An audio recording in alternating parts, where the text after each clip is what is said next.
so loud and yankee, that's who I came with. You get your friends and I'll do the same. If you need a ride, then I can arrange it. Skirt, skirt, skirt. Pull up like skirt, skirt, skirt. We can just vibe all night. If you think it's just words, words, you got me twisted.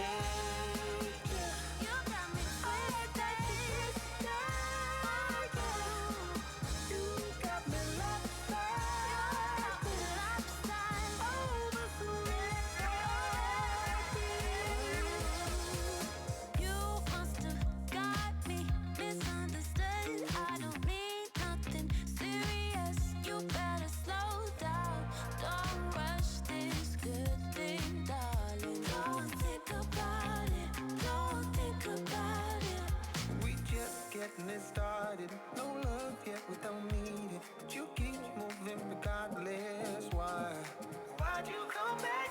We're not an item, just friends, that's how I like it. But you keep moving regardless. Why? You got me twisted. You got me twisted. You got me lost.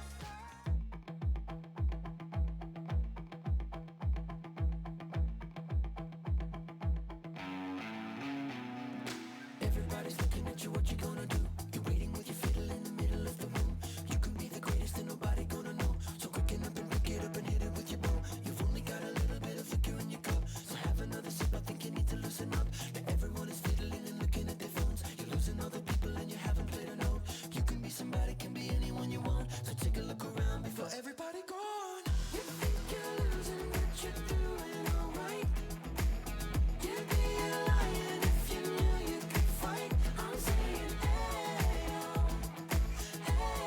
oh, don't drop. This is a moment in the prime of your life. You better own it or you'll kiss it goodbye. I'm saying, hey, oh, don't drop. So let go, let go.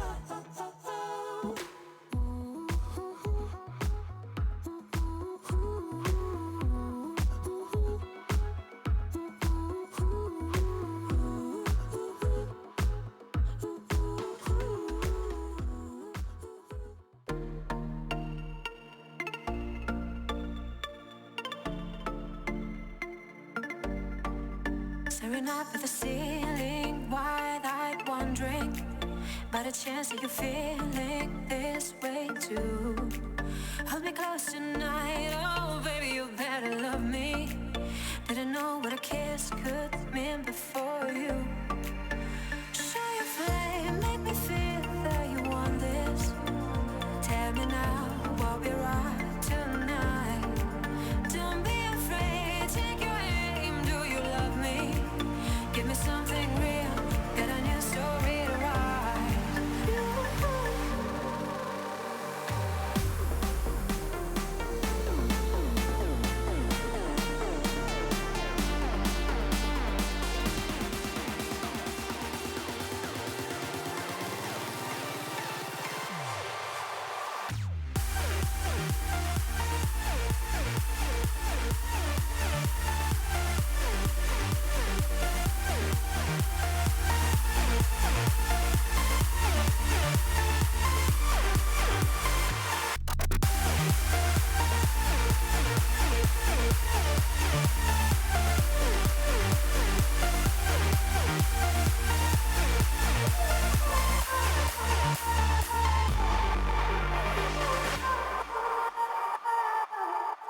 Take a chance and undress me from my worst fears. With your rain that you wash up past away. Everybody says true love comes at the right time, and there's no way to guess when or how this will be. Show your flame, make me feel that you want this. Tell me now what we're at tonight. Don't be afraid, take your aim. Do you love me? Give me something real, got a new story to write.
2018 GSL Season 2 Overgrowth. 2018 GSL Season 2 GuMiho Overgrowth.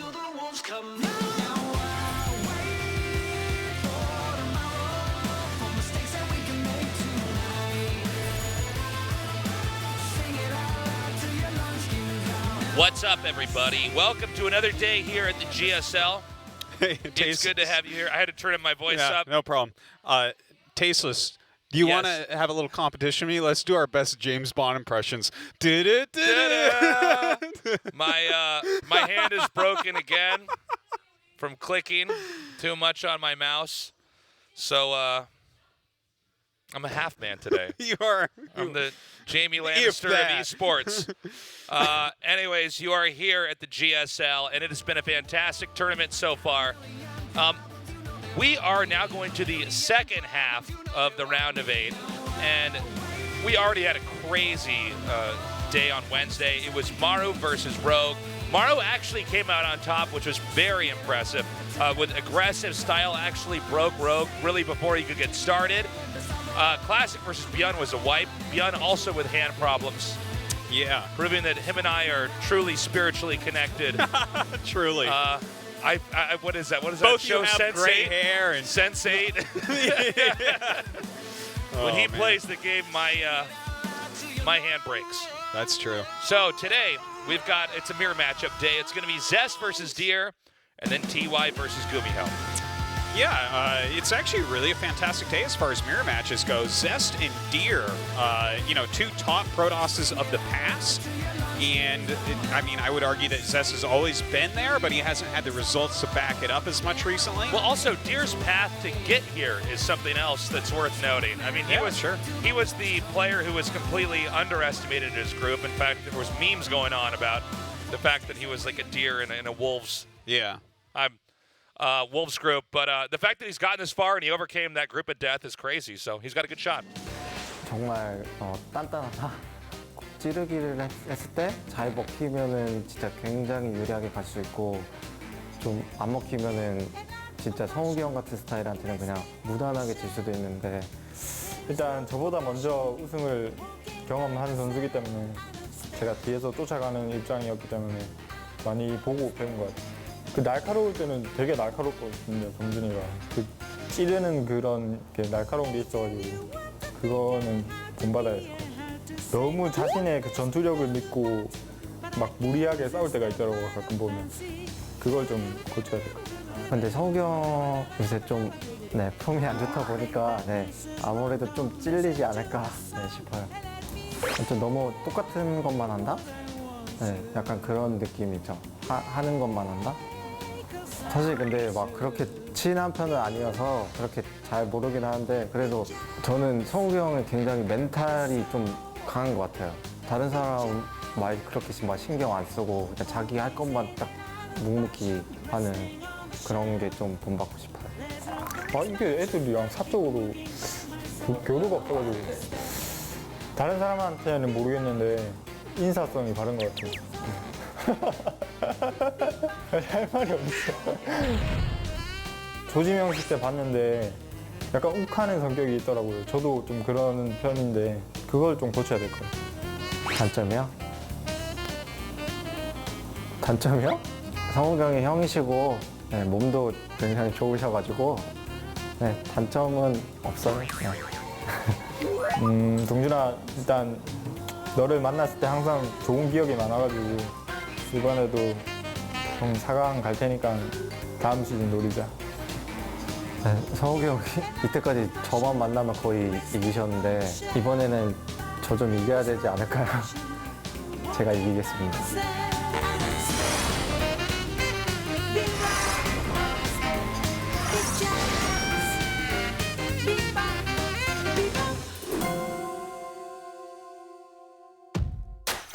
(2018) GSL Season 2 GuMiho Overgrowth.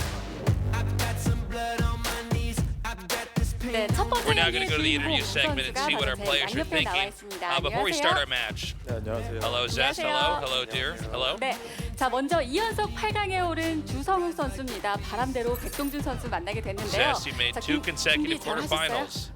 Now you're facing Deer. How do you feel?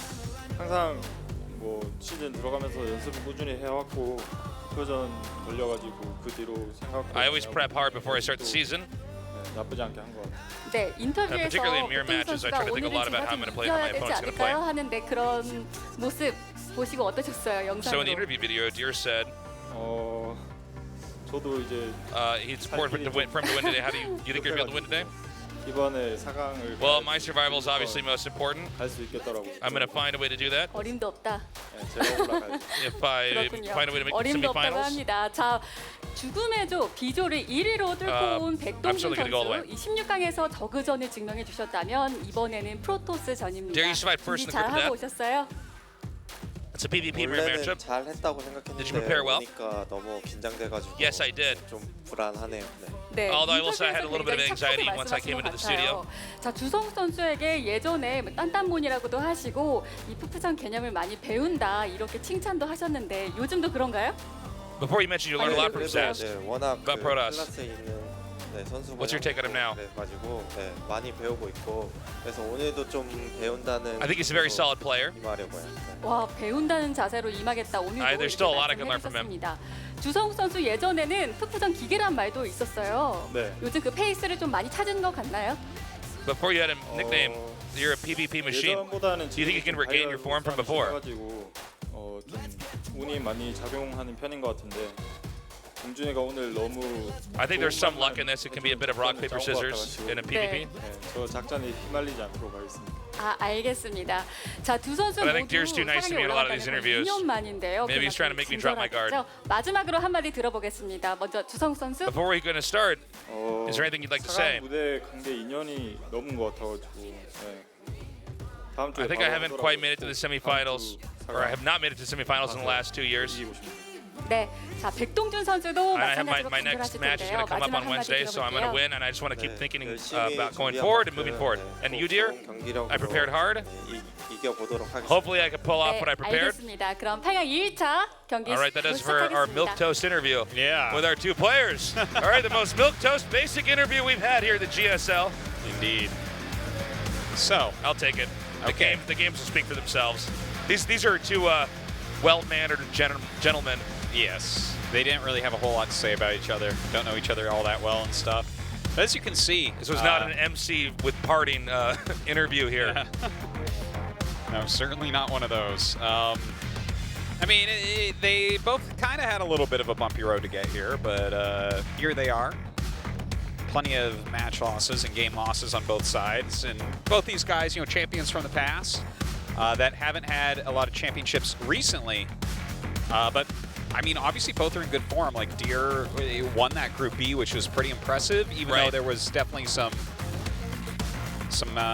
mistakes from his opponents and some sloppy play from himself throughout the season. And in the last couple seasons, he's had some really rough-looking games. But at the end of the day, again, it's whether you win or lose, and he has been winning. So you got to count that towards him. He's kind of one of the guys I looked at as very unlikely to be this far, but when you look at this matchup, a PvP against Zest, it's doable. He could get to that next round. PvT, if you prepare well for that, if you have those sharp timing attacks that they've been talking about in these interviews, what I'm trying to say, I guess, is there is a possible road for Deer to be the champion this season. You cannot count him out. We've brought this up many times, but when he's this far in the tournament, it's always worth mentioning again. We never thought that Deer was going to win a GSL. He was one of the only Royal Roaders we've ever had here in the GSL. Yeah, that's true. He came. We had joked, what if that guy Deer wins the tournament? Then he actually did. He looked better than anything we'd ever seen before. Yeah. And he's stayed within the hemisphere of the best players. But he's here to reassert himself. Zest, same story, slightly different. Yeah. Zest was somebody who looked to be the absolute best Protoss and flattered out, I believe, right before BlizzCon. The actual BlizzCon itself. Yeah. People thought he might be the favorite and then ended up losing out after some previous dominance. Yeah. He's won 2 GSLs, and he's here to win a third. Yeah. He was close to getting to that, rogue level, or he was on that Yes, path of he really domination, was. and it was like, how long is he going to stay up in this area? And it looked like it could have been for a while, and he floundered out for a little bit. Well, But there was at least a couple of years, I think, where he was the best Protoss in the world. Yeah. And I think his actual level, I think, has always maintained about top 3 Protoss. And I know a lot of people give me flack for that, but seriously, go watch his stream. He's always like the #1 ranked Protoss in the ladder, okay? I got to bring it up, Dave. he always mentions it, man. I'm serious. Like, if you actually watch him play, you're like, oh, you're better than the other Protosses, whether you win or lose. TLDR, Artosis watches Zest stream. All right, we're going into game number 1. best Zest case. versus Deer. It's going to be crazy.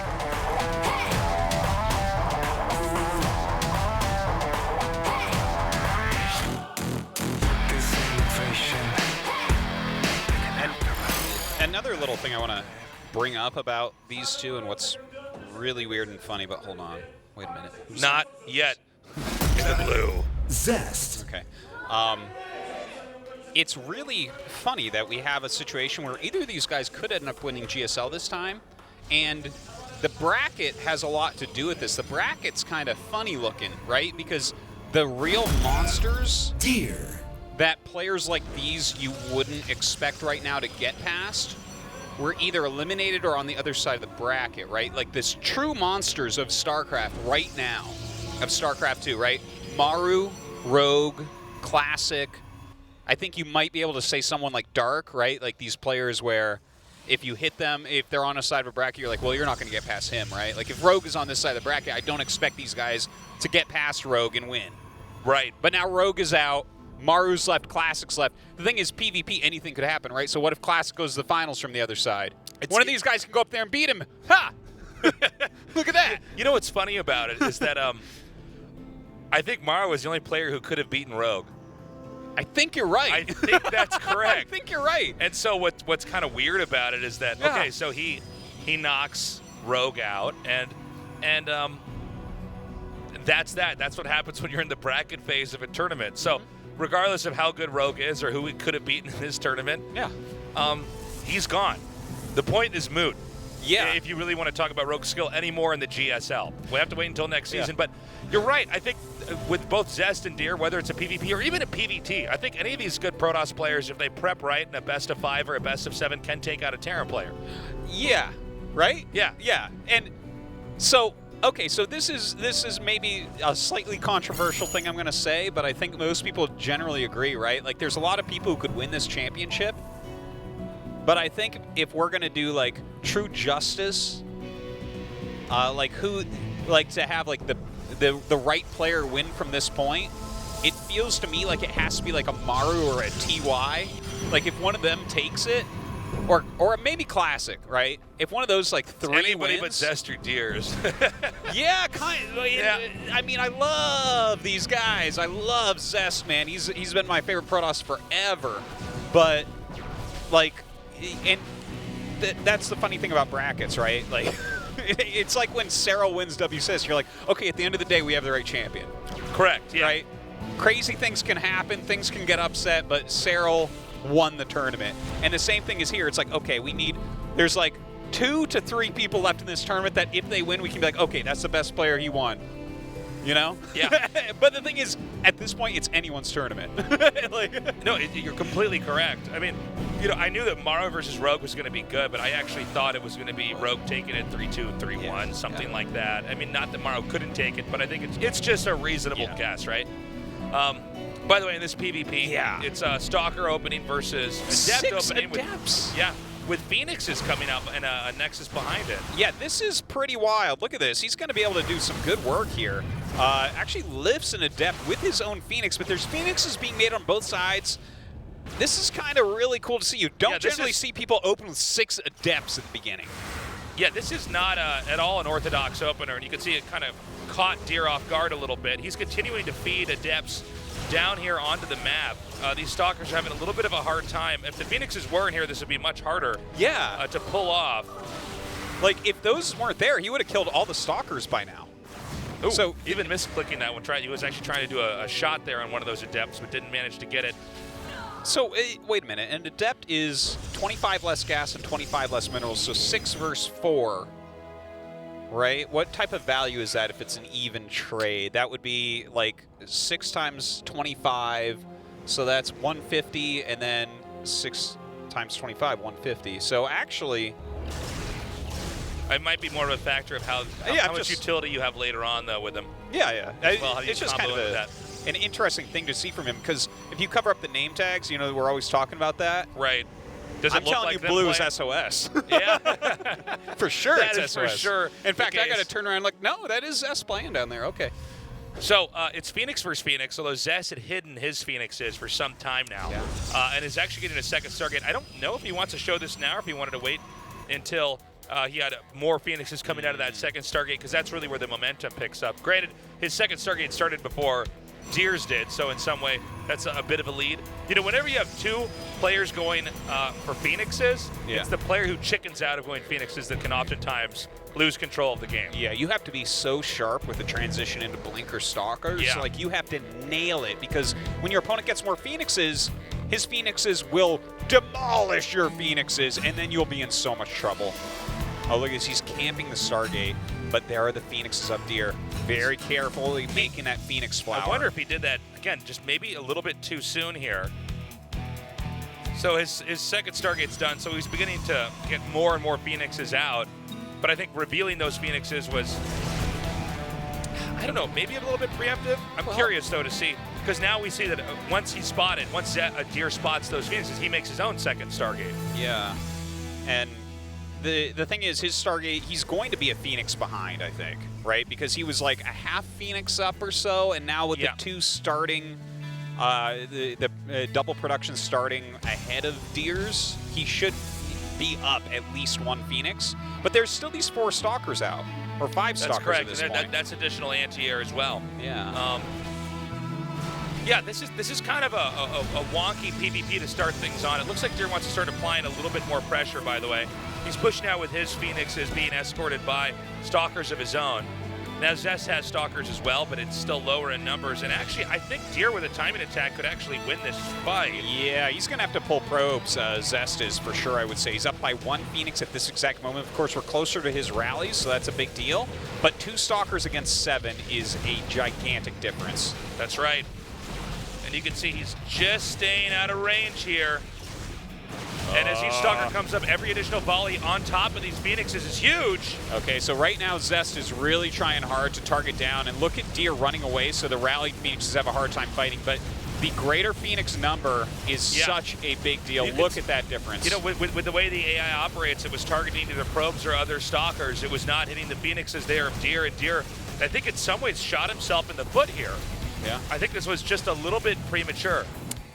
And once the probes are pulled, you gotta back up, and you have to target fire the Phoenixes of Zest. It's true, actually. It's better to let all your Stalkers die and win the Phoenix battle, because this Phoenix count is not something you're coming back from. Look at the Phoenix count right now, right? It's for Deer, he's got 3 2 making at a time, and on Zest's side, I can't even count this. What is it? Like, he's got like 6 or 7 with 2 making at a time. So it's like, well, guess who doesn't catch up here? Yeah, and I mean, with the number of probes that have been picked off already, Zest has so much momentum. This actually might close out game 1 here. Yeah, it's really looking good for Zest at this point. You see a few Stalkers being warped in. That's gas he can't utilize for more Phoenixes. And now we have some gateway units coming out for his opponent. Look at that, 10 against 6. It's very tough. Definitely some issues like you were talking about from Deer during that attack. Okay, he's beginning to poke in here. Now, it's not clear if Deer is going to be able to get the Phoenix count ever to catch up. I mean, 7 to 11, that is just too great here for Zest. Keep in mind the probes are being eliminated in this process. He's actually transferring some more down here. And, you know, Zest with a supply lead, I mean, this is a very straightforward, I believe, victory here for him. And see, Zest is doing what Deer did not do in that engage. Deer overstayed his welcome, and he ended up losing the fight, and that allowed Zest to have the opportunity to push out and actually pick his own fight. And look, he's going up to a 3rd Stargate and a 3rd Nexus, and he can actually pull back at this point and just sit on a higher Phoenix count to win this game as Deer. Well, you don't do what Deer is doing, which is just being like, okay, I'm going to fight you with less Phoenixes. That's not generally a winning strategy, but what can you do? These are some of the most unforgiving games. I guess like when someone has DTs, you don't have any detection. That's more unforgiving because you instantly lose. But a situation like this where you just have less Phoenixes and they are snowballing it in every way, he's killing extra probes. When they engage, his Phoenixes will win by a huge margin. You know, he's getting his third base quicker. This is BAD bad for Deer. Yeah, it's a very unforgiving situation. It's always funny when you do have two Protosses going air because you're suddenly playing almost like a different matchup. Absolutely, yeah. So the Phoenixes now are going to try to occupy the location over the Stargate. And look at this, Zest is just going to dive on this. Shaves off a few Phoenixes there. And it's now Zest with 3 Phoenixes coming out at a time. And the Stalkers are just barely tickling in there, right? Even if they trade 1 Phoenix for 1 Phoenix, it doesn't matter. That goes well for Zest, especially considering now he's producing 3 against 2 at a time. All he needs to do is continually produce these and just kind of check every now and then to make sure DTs aren't being made, because that's like the only thing that could occur at this point. And I think that's going to be it. Yeah. GG. Zest taking game 1 in a commanding fashion. Yeah, it was really well done. Very interesting build with these 6 Adepts. I kind of like that.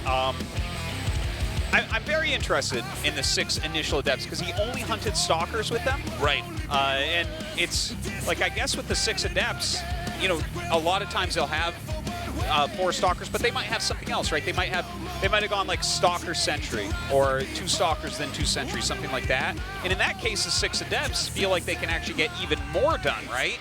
The Stalkers might be the worst matchup for them, but if it's those other units, you might be able to get down there and kind of contain them a little bit, you know, pick off a probe or a sentry, and suddenly you've gained a lot of value. So, cool opening, cool finishing. Eastwatch is going to be our map for game number 2. I don't know if we're going to have another Phoenix versus Phoenix game. That was, you know, in PvP, there's a blind spots in the builds, right? And there's a little bit of bluffing, a little bit of you having to have the right instinct. But when they're forced into that, it seemed like Zest played the right game. Let's see how Deer does in game 2.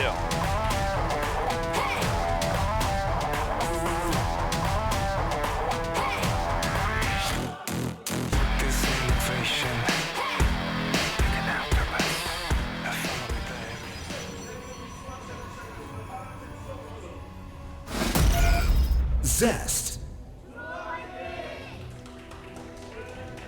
The Phoenix King.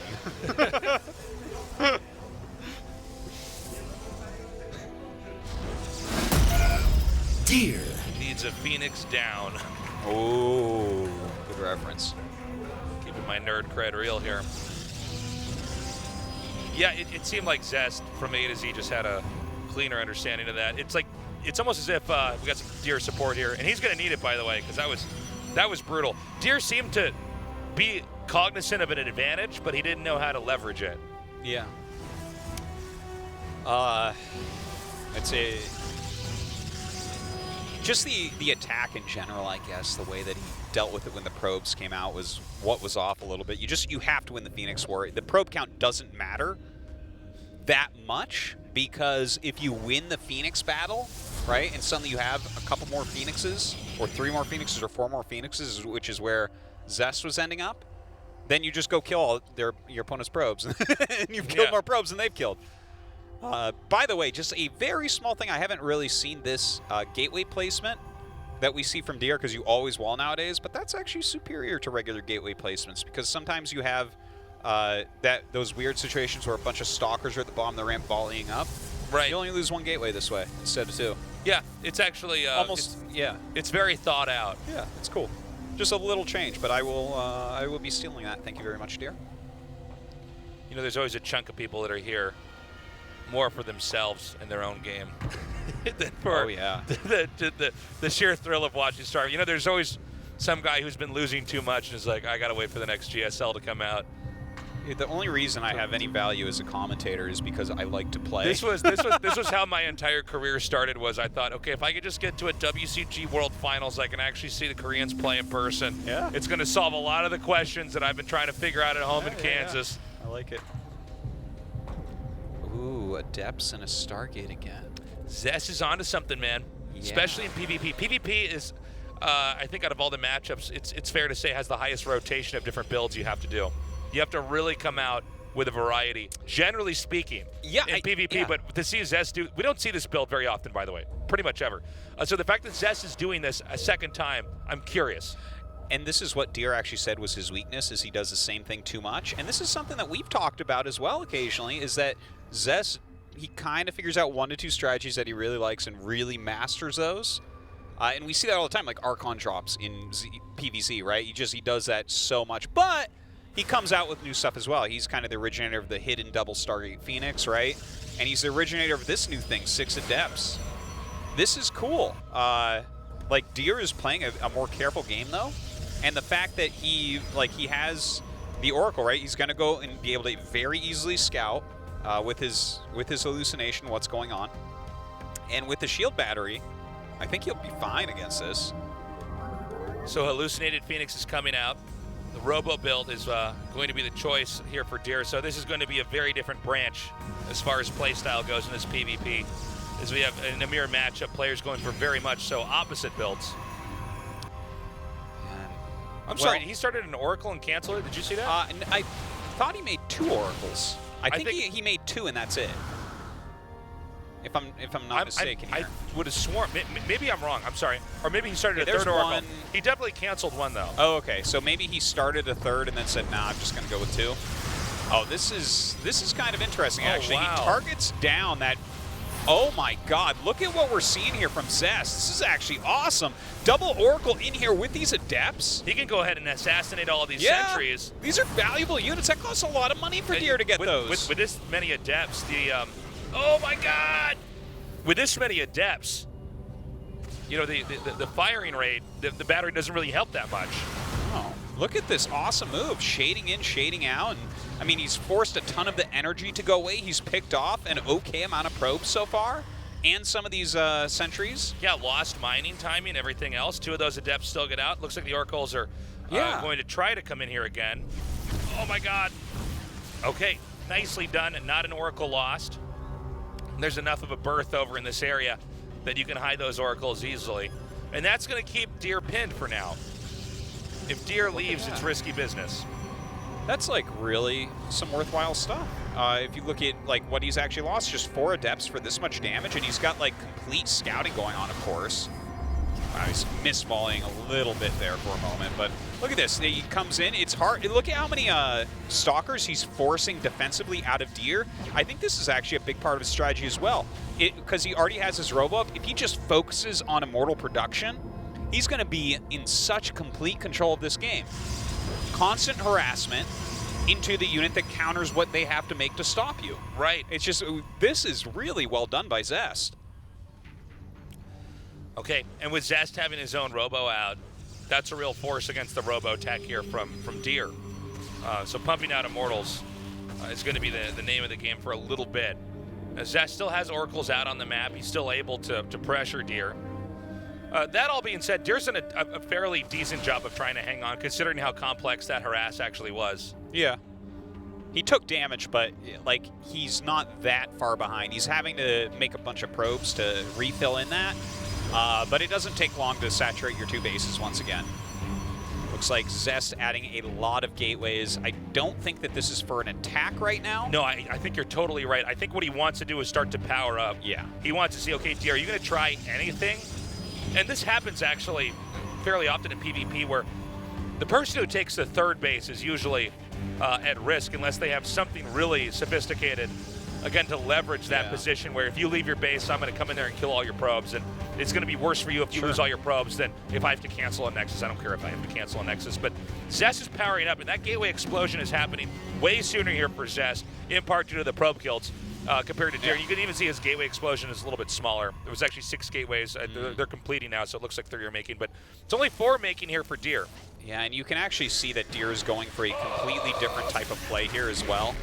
It looks like he's going to be going into Disruptor Blink, which makes very much sense to me in this type of situation. I think he's correctly realized that he's in like a worse unit comp. If you're trying to go into the kind of more standard like Archon charge and you have a big Stalker base and your opponent was kind of forced you into this, got those extra immortals, overall, your army is just going to be worse. That's it, just worse. Not to mention, so he's hidden the tech very well. Yeah. So this big, beefy army that's going to come out here from Zest can be punished pretty adequately. I mean, these disruptors are going to come out of nowhere. From what Zest has seen, Deer just looks like a smaller version of what Zest has. Yeah, it's like too many stalkers and stuff, but they go so well with disruptors. Oh, yeah, absolutely. Like, they're both playing magnificently this game. This is This is Deer taking a bad situation and trying to turn it into an advantage. Yeah. This was probably not something that he had planned out way ahead as I'm going to hide disruptor tech. This is I think actually, you're right. This is a response to losing too many workers. Now, the disruptors are not, okay, there's one out, second one making. So it's a lot of this is going to come down to that first disruptor shot. Can he make it catch on all the zealots? Here we go. Oh, that was a really bad disruptor shot, actually, unfortunately. Yeah. Archon dropped into the main base during all this as well. Oh, man, and now warping in these zealots. Yeah. And this is actually Deer possibly losing on two fronts. I think he's pretty dead from here. Oh, my God. And just getting the Nexus, like... And only getting that sentry, that's not going to cut it. Oh boy.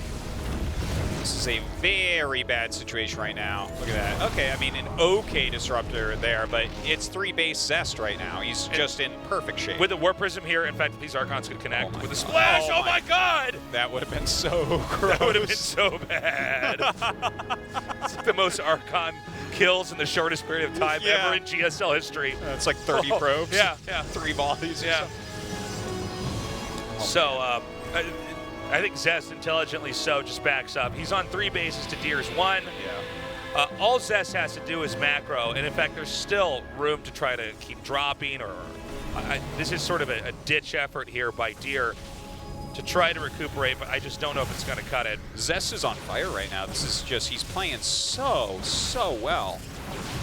Look, I guess Deer can deal with this, but Deer has to do so much right now. It's basically inconsequential that he lost his Warp Prism due to the position that Zest is in. Look at this. Already having Stargate tech, he can just lift those disruptors to cancel the shots as well.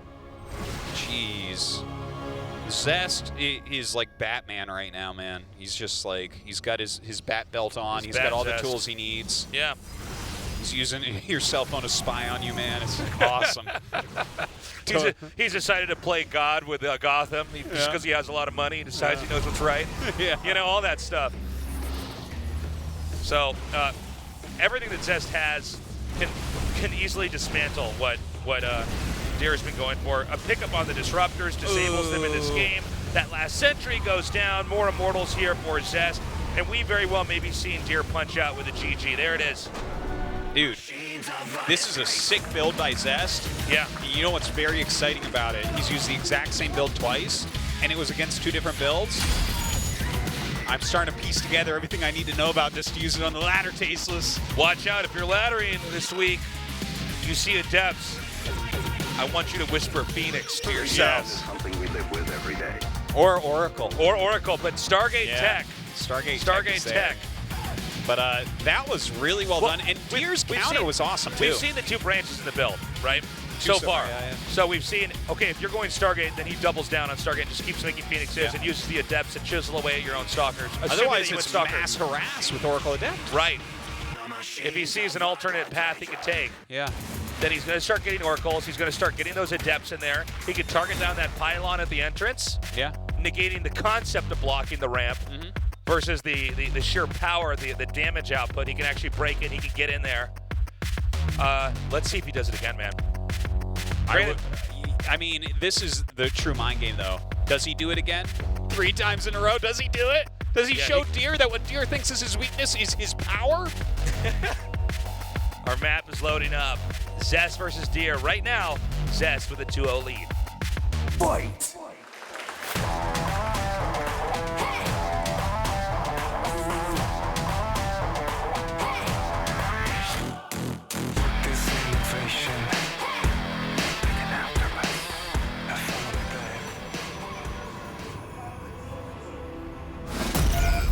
Zest. Looking strong, 2-0, making it a quick day so far.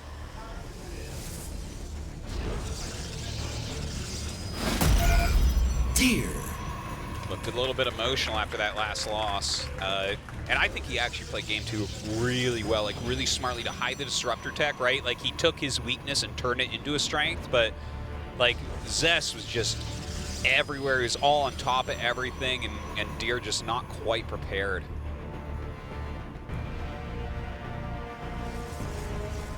Well, Deer is in an odd situation, right? Zest is, at least with the starting fork of the build, the starting branch, I should say. Yeah. Opened up the same way, seems to get a read, and then chooses where to direct the game. Thanks for coming down, guys. Hope you're enjoying the games. Deer just canceled a gateway? Oh, did he? Did he? I thought I heard a cancel. I heard a cancel, but was it actually the game? It was, yeah. I thought so. Okay, because he actually placed it a little bit too much to the left. It looked off to me. That's how off Deer is right now. He actually misplaced his wall, and that's when you can tell someone's stressed. Because, like, there's nothing you do more often than place your first building, right? Like, it means the jitters might be kicking in. Your first, like, 4 or 5 buildings, literally every game you ever play, you do it.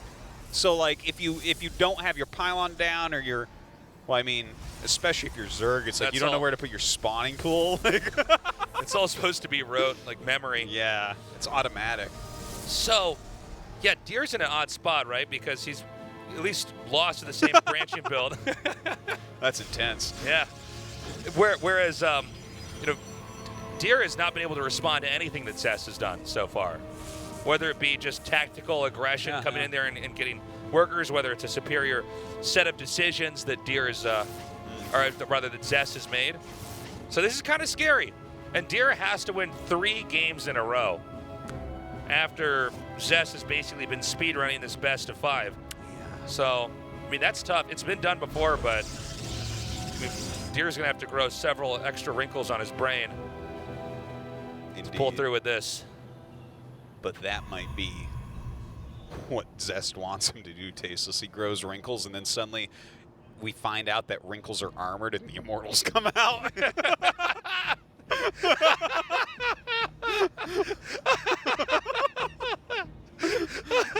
That's so funny. The power of Zest. He's actually forgetting, by the way. That's a true StarCraft joke right there. You have to be really...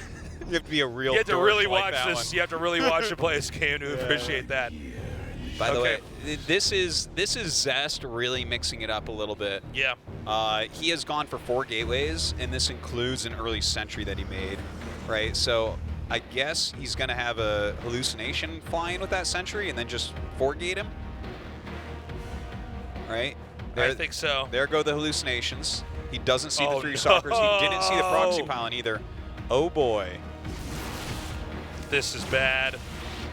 When the whole purpose of his scout coming out was to try to find. So this amount of stalkers, that Nexus is just gone. Deer has to evacuate. So already Deer added disadvantage here. But Deer does have the Stargate. So let's see. I mean, oh my God. Yeah, I guess that's true. He only had 1 sentry, so he didn't have a force field. Okay, Artosis, we might be getting our dinner early today. Yeah, I guess so. This is just too much. You know, unfortunately, Deer, he had an amazing showing in the round of 16, but... Oh, man. Oh, boy. He even has the shield battery ready. Shield battery, in this case. Well... I don't know what else to say, Sorry, guys. Deer. Yep. Deer is pretty wide-eyed right now, looking over my shoulder at him here. He's can't be very happy with the results here, being 3-0'd by Zest. What time is it?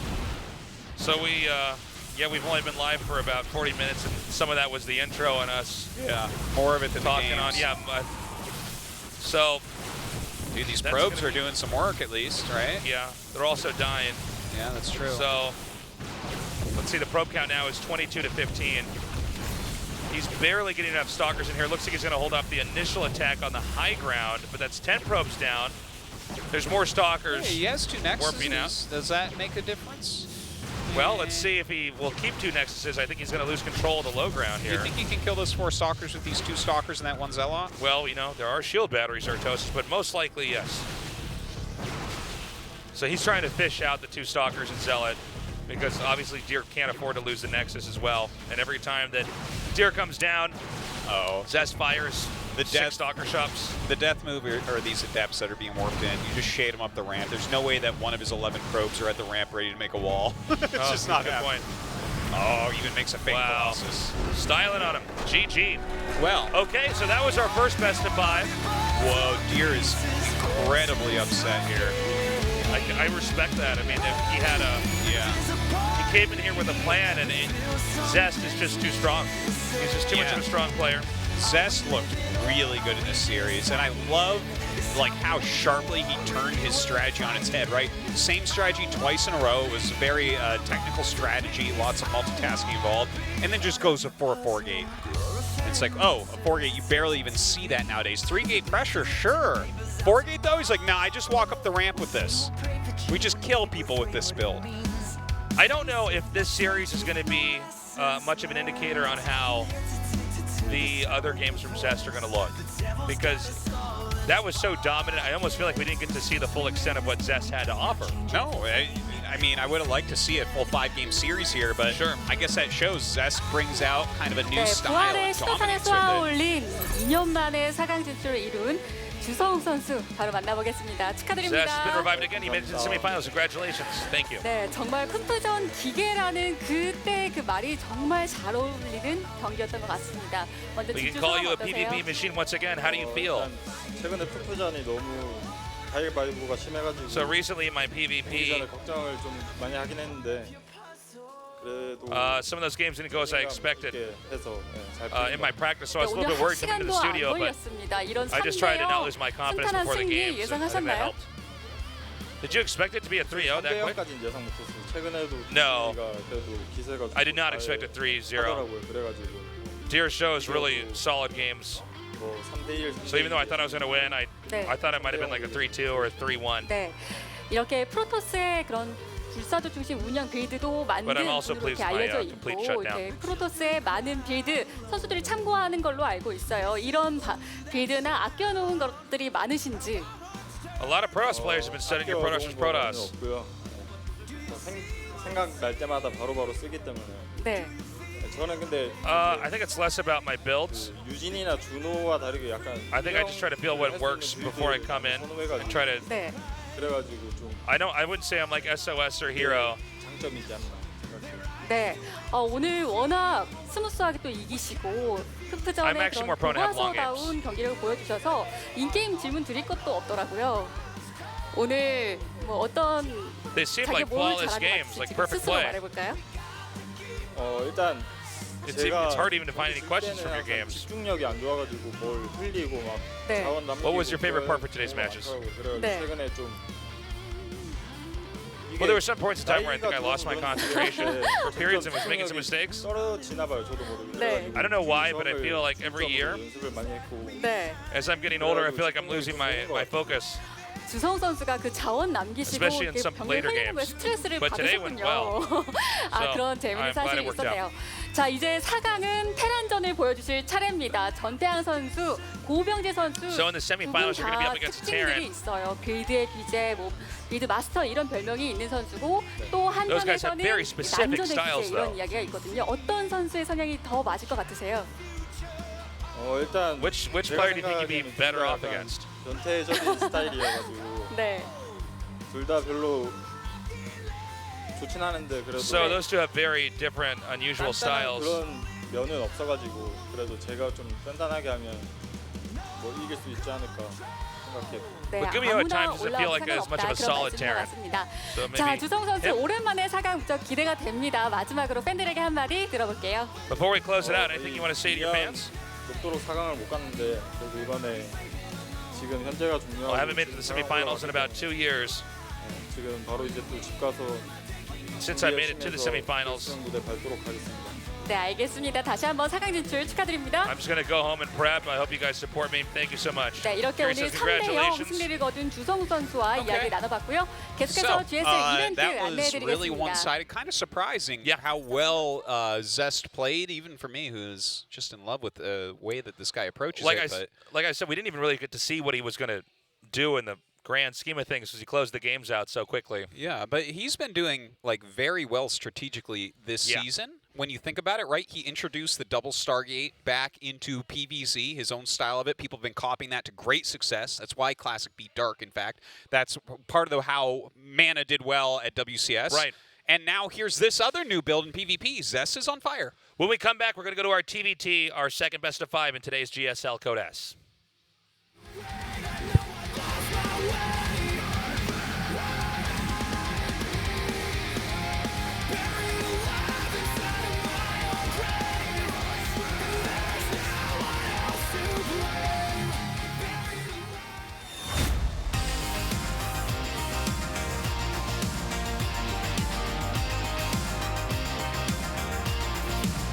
I'm so pathetic, but everything cannot change. When there are pieces of my past that I've conveniently erased, I fell in over my head, you wouldn't understand. And now my brain is just a tired mess of all the things I've abandoned. You should know, you never were an exception. I think I shut you out as a form of protection. Now there's an empty space that's growing in my head and in my home starting to show. I thought you should know you can fall to your knees and pray. Cause I'm a sinner now and I won't be saved. I've been lying to you more each day. Cause I'm a sinner now and all the sins I found, they won't wash away. I let you down, it's what I always do best. I found my way under your skin and somehow crept into your chest. And so the hours I wasted trying hard to fool you, well they were never enough to hide all the pain I put you through. You can fall to your knees and pray. Cause I'm a sinner now and I won't be saved. I've been lying to you more each day. Cause I'm a sinner now and all the sins I found, they won't wash away.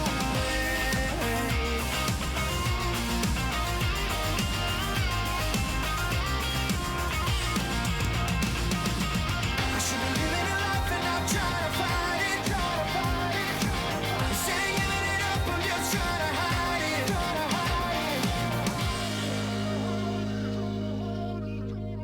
You can fall to your knees and pray. Cause I'm a sinner now and I won't be saved. I've been lying to you more each day. Cause I'm a sinner now. I'm a sinner now. You can fall to your knees and pray. Cause I'm a sinner now and I won't be saved. I've been lying to you more each day. Cause I'm a sinner now and all the sins I found, they won't wash away. I'm a sinner now. I won't be saved. I won't be saved. 2018 GSL Season 2 Code S Overgrowth.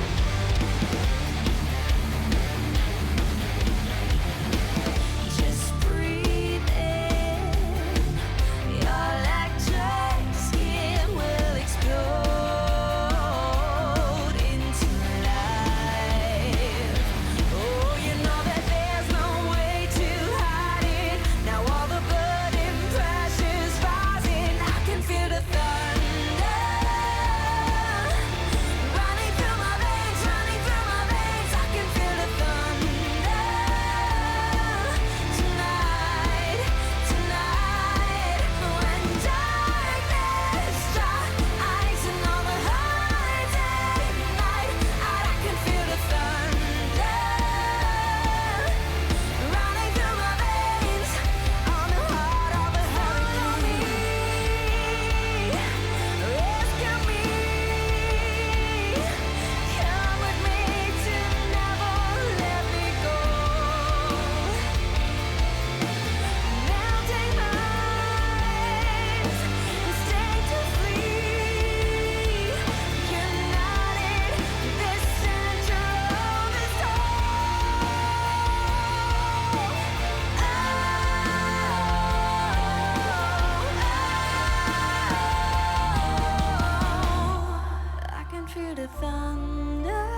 2018 GSL Season 2 GuMiho Overgrowth.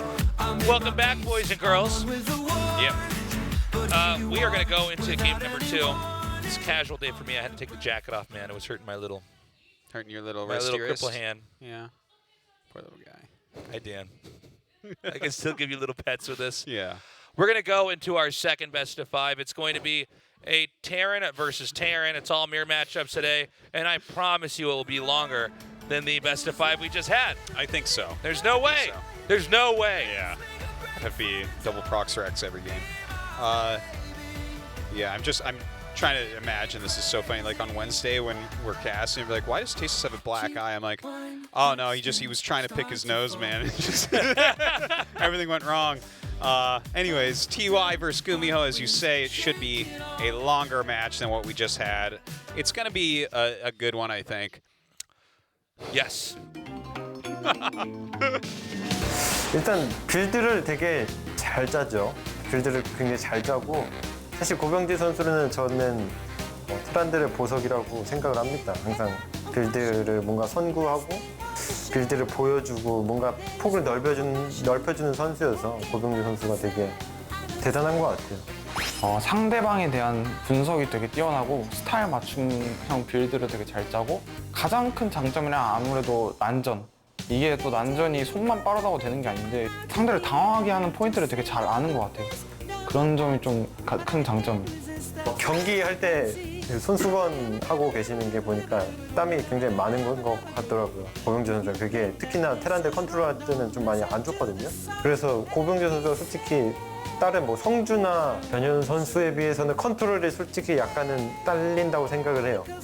저도 약간 그게 위안 삼기도 하고 그걸로 잘 핑계거리기도 했는데 조성주 선수가 WS 때 보니까 손수건을 끼고 잘만 하더라고요. 손수건이 문제가 아니다. 손이 문제였다.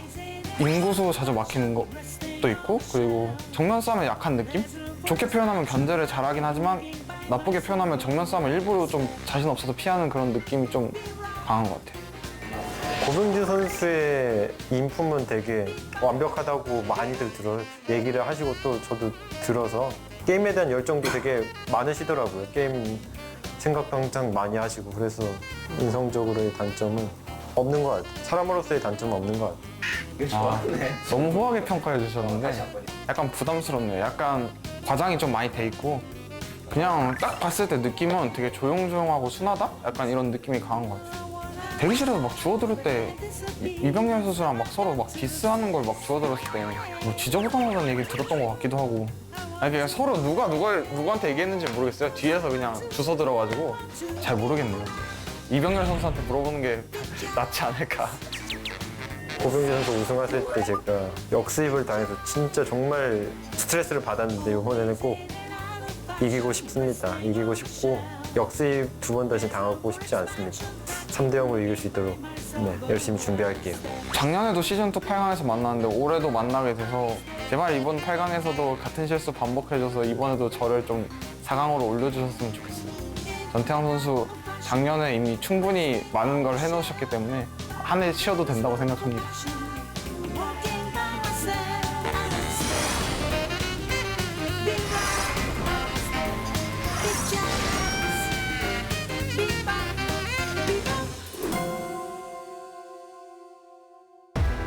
(2018) GSL Season 2 GuMiho Overgrowth.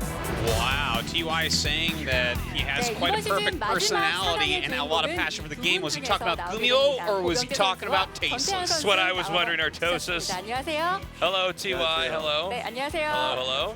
네. 자, 먼저 이 두 선수 정확히 1년 전 시즌2 8강에서 만났었는데 1년 만에 So these two players met exactly 1 year ago in Season 2. You guys are meeting again. 네, 다시 만난 You guys 거 remember last year? Well, yes. How do you feel facing GuMiho now? 이맘때쯤엔 제가 한참 좀 잘 하고 있을 때여서 So around this time last year, I was playing pretty well. 좀 도전자 입장으로 I was pretty lazy in my prep. 네. But this time around, I came very much so prepared. 이길 수 있을 거라고 생각을 하고 왔습니다. 네, 고병재 선수 think I've got enough 1년 만에 confidence I'm gonna win 다시 it 만난 tonight. 상대. 그때 떠올리면 기분 좋으실 것 같아요. So 어떠세요? GuMiho, it's been a year. You're up against TY. How do you feel? 이번에도 뭐 그걸 좀 이어가기 위해서 되게 저도 I have good memories of our match from a year ago. 인터뷰를 보니까 전태양 선수가 고병재 선수를 gonna 굉장히 recreate those memories. 귀찮으셨더라고요. 근데 인터뷰 보시고 So when 조금 we looked at that 섭섭하셨을 interview, 것 같아요. 아니요, 뭐 인성이 I like 더러운 your compliments to 거보다는 GuMiho. 게 낫다고 네. 생각을 하기 Well, 때문에 네. 앞으로는 좀 He says I'm messy. 아니 저는 그렇게 더럽지는 않고요. That's fine because my 많이 personality 좀 isn't that messy. 와전이 된 것 같은데 네. 앞으로 좀 청결. Honestly, though, I'm not even that messy. 살겠습니다. 네, 굉장히 긍정적이신 것 같아요. It's become a rumor. 고병재 선수 굉장히 미안해하시는 것 같더라고요. I guess I'm gonna have to clean more. 그냥 Do you feel sorry for your words to TY? 잘 아는 게 없어가지고 네. 주워 들은 걸로 얘기를 했는데 Honestly, 좀 하고 나니까 좀 I don't really know TY that well. 네. I don't have any personal relationship with him. 죄송합니다. 네. But I just heard that 자, rumor that 오늘 he's 두 messy. 선수 서로에 대해서 잘 아시고 있을 것 같아요. 전태양 선수가 This is 8강에는 a really important topic that I care a lot about. 이런 점을 좀 알고 So you 계시는지. know that TY is the quarterfinals curse. 저한테는 좀 What's your take on it? Yeah, I know about it. 그렇고 그리고 태태전 제가 I think I'm pretty lucky in that way. 이번에도 좀 잘해서 꼭 올라가고 싶어요. 네. 자, 하지만 I'd say TVT 여기서 I'm most 결국 confident, 전태양 so 선수를 I'm feeling good. 강구할 수 없는 게 오프라인 테란전이 현재 2018년 기준 12승 1패.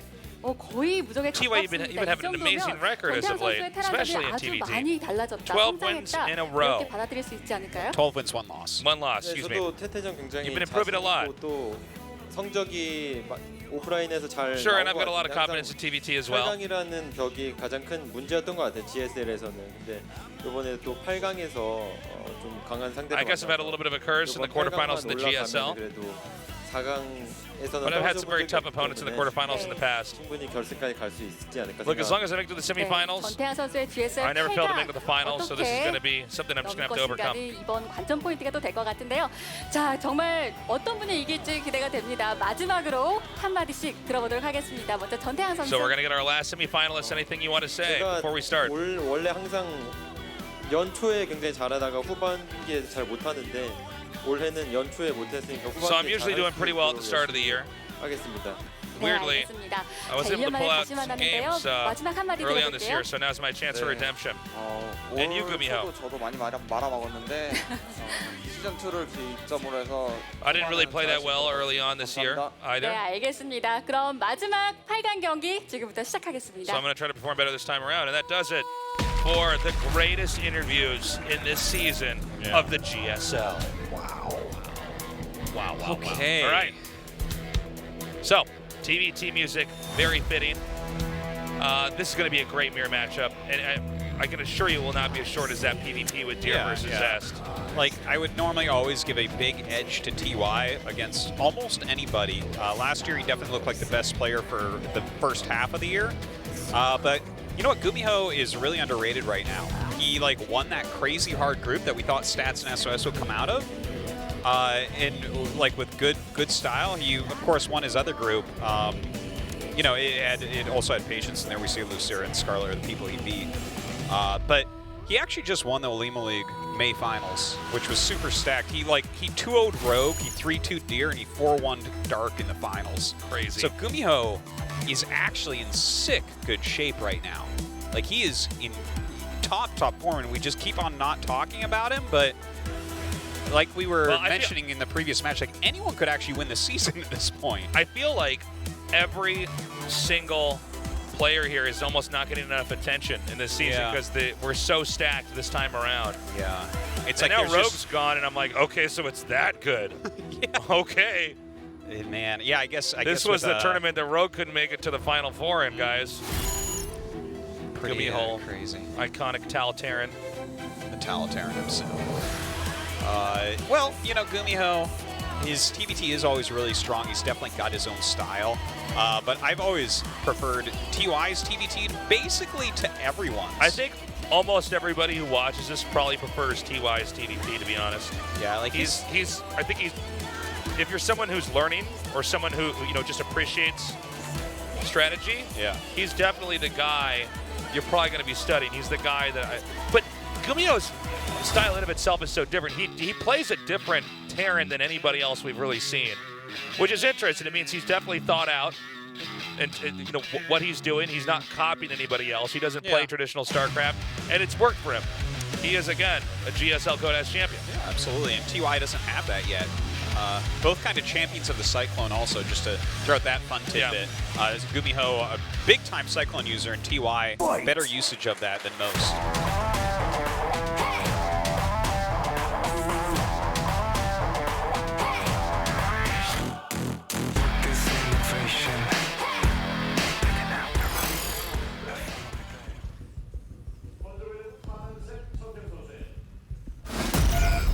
Splice, TY.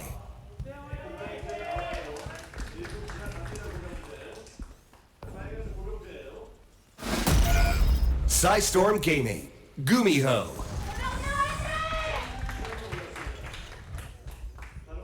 Ooh. GuMiho.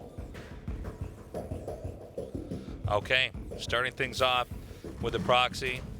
This is actually, doing proxies in general in best of fives to start things off is not really uncommon at all. Because you're most likely not going to be doing proxies throughout the entire series, so you're not really showing a lot of what you've prepped for in mid-game and late game. You're playing a very specific sequence of tactics and strategies, and you either win or you lose. But, you know, it's not a bad opening at all. Oh. Let's see how much he actually proxies, because I like it. Let's see what sometimes you proxy every building that makes stuff. Thing is with TY, he's making a Marine first. Very interesting. TY is actually the guy who pioneered defensive 2 Reapers against the double proxy barracks Reaper that became so popular in TVT for a little bit. Look at that, he's proxying the factory as well, and I'm sure TY is completely aware of this also. Look at this, the double bunker play on both different areas that you can jump up. Damn, he is just 2 bunkers. It's like, what are you gonna do? You're gonna put a Marine in a bunker and then like it jumps up and like runs past your bunker? I get, you know, it does a lot of damage. Obviously they shoot quick, but. Okay, so here he comes now. He's trying to get in the way here. Okay, the Reaper bounces back. Yeah. GuMiho probably quite frustrated now. But you're forcing 2 bunkers right off the bat? Like, that has to be okay, right? Well, let's see. I mean, you know, you have 2 bunkers versus, obviously there's momentum here for GuMiho just because his production's in the middle of the map, but of course you can't have your production in the middle of the map for the whole game, so. Yeah. TY making a Hellion right now. That's kind of some cleanup crew, but with that starport coming in for GuMiho, I wonder if he's going to go Liberator here. Kind of seems like that might be the order of the day with this building. We'll see, though. You know, something we've seen from TY in the past when people do stuff like this to him is he just sends a Liberator across the map and then his opponent GG's. Yeah, because there's nothing at home. Yeah. It's like, well, you can't mine anymore. Yeah. Or you can, but only for like 30 seconds before everything's dead. That's the whole dilemma when you do the proxy, is that you don't have, obviously, when you have everything back at home, you can defend, and when you really choose to attack, it's a bit of a travel distance. Whereas if you have, for instance, all your structures that produce in the middle of the map, yeah, then you have another location you have to expend that's not even an expansion. It's actually going to be a medevac, so some Cyclone drops, it looks like. I'm interested, GuMiho. Sell it to me. Let's see it. Oh. Wow. Well. That's a bad start. Yeah, so far. But 2 Cyclones definitely beats 4 Marines last I checked.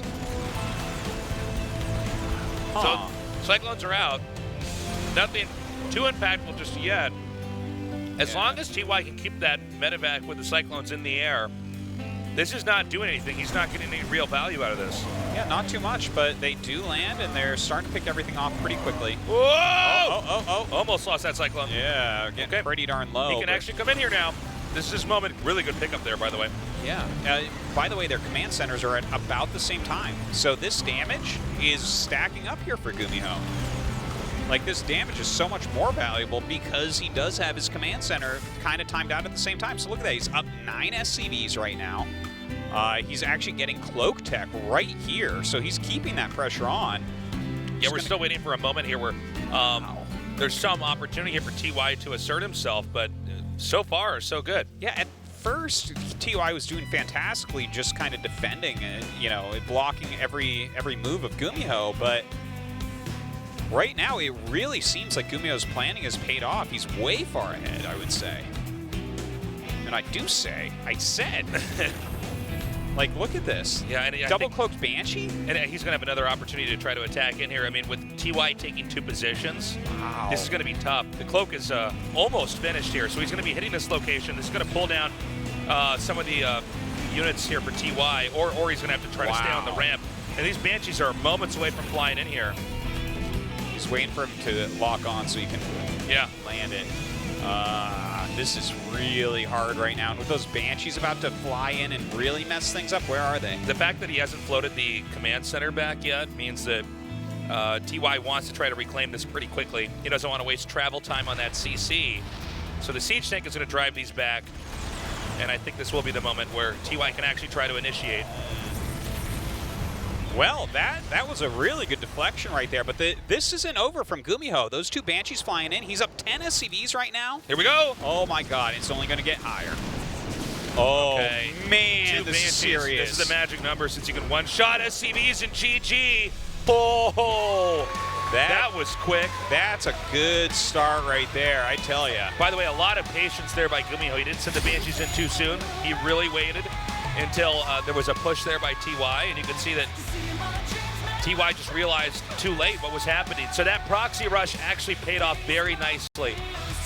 Yeah, that was it was so well planned. Like, he really, the thing is, it seems to me like TY was executing his defense magnificently, but GuMiho had, like, okay, here's step 1, here's step 2, here's step 3, and there weren't backup steps. It was a continuous plan, and he actually, like, TY's defense was awesome until GuMiho just bashed him. And had those Cyclones not gotten in there with the drop and started to take out those Marines and the Hellion and then the SCVs, I don't think the follow-up attacks would have worked out. So good execution there by GuMiho. He brought that strategy out. I don't think we'll have it again, but it's not impossible. Yeah. Or some variation of a proxy, I should say. Yeah, There's a lot of different ways you can proxy and try to harass them. And we're going to go to the map acid plant. Now, TY was trying to go for a longer game. He wanted to have a more developed Terran versus Terran. GuMiho denied him that. Let's see if TY tries to be aggressive this time or he gets the game he actually wanted in game 1.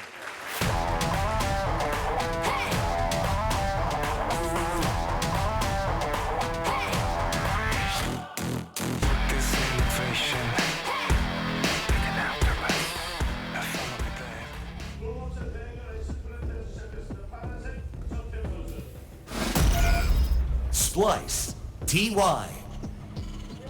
Not looking bad, but definitely getting stomped by that wonderful proxy build.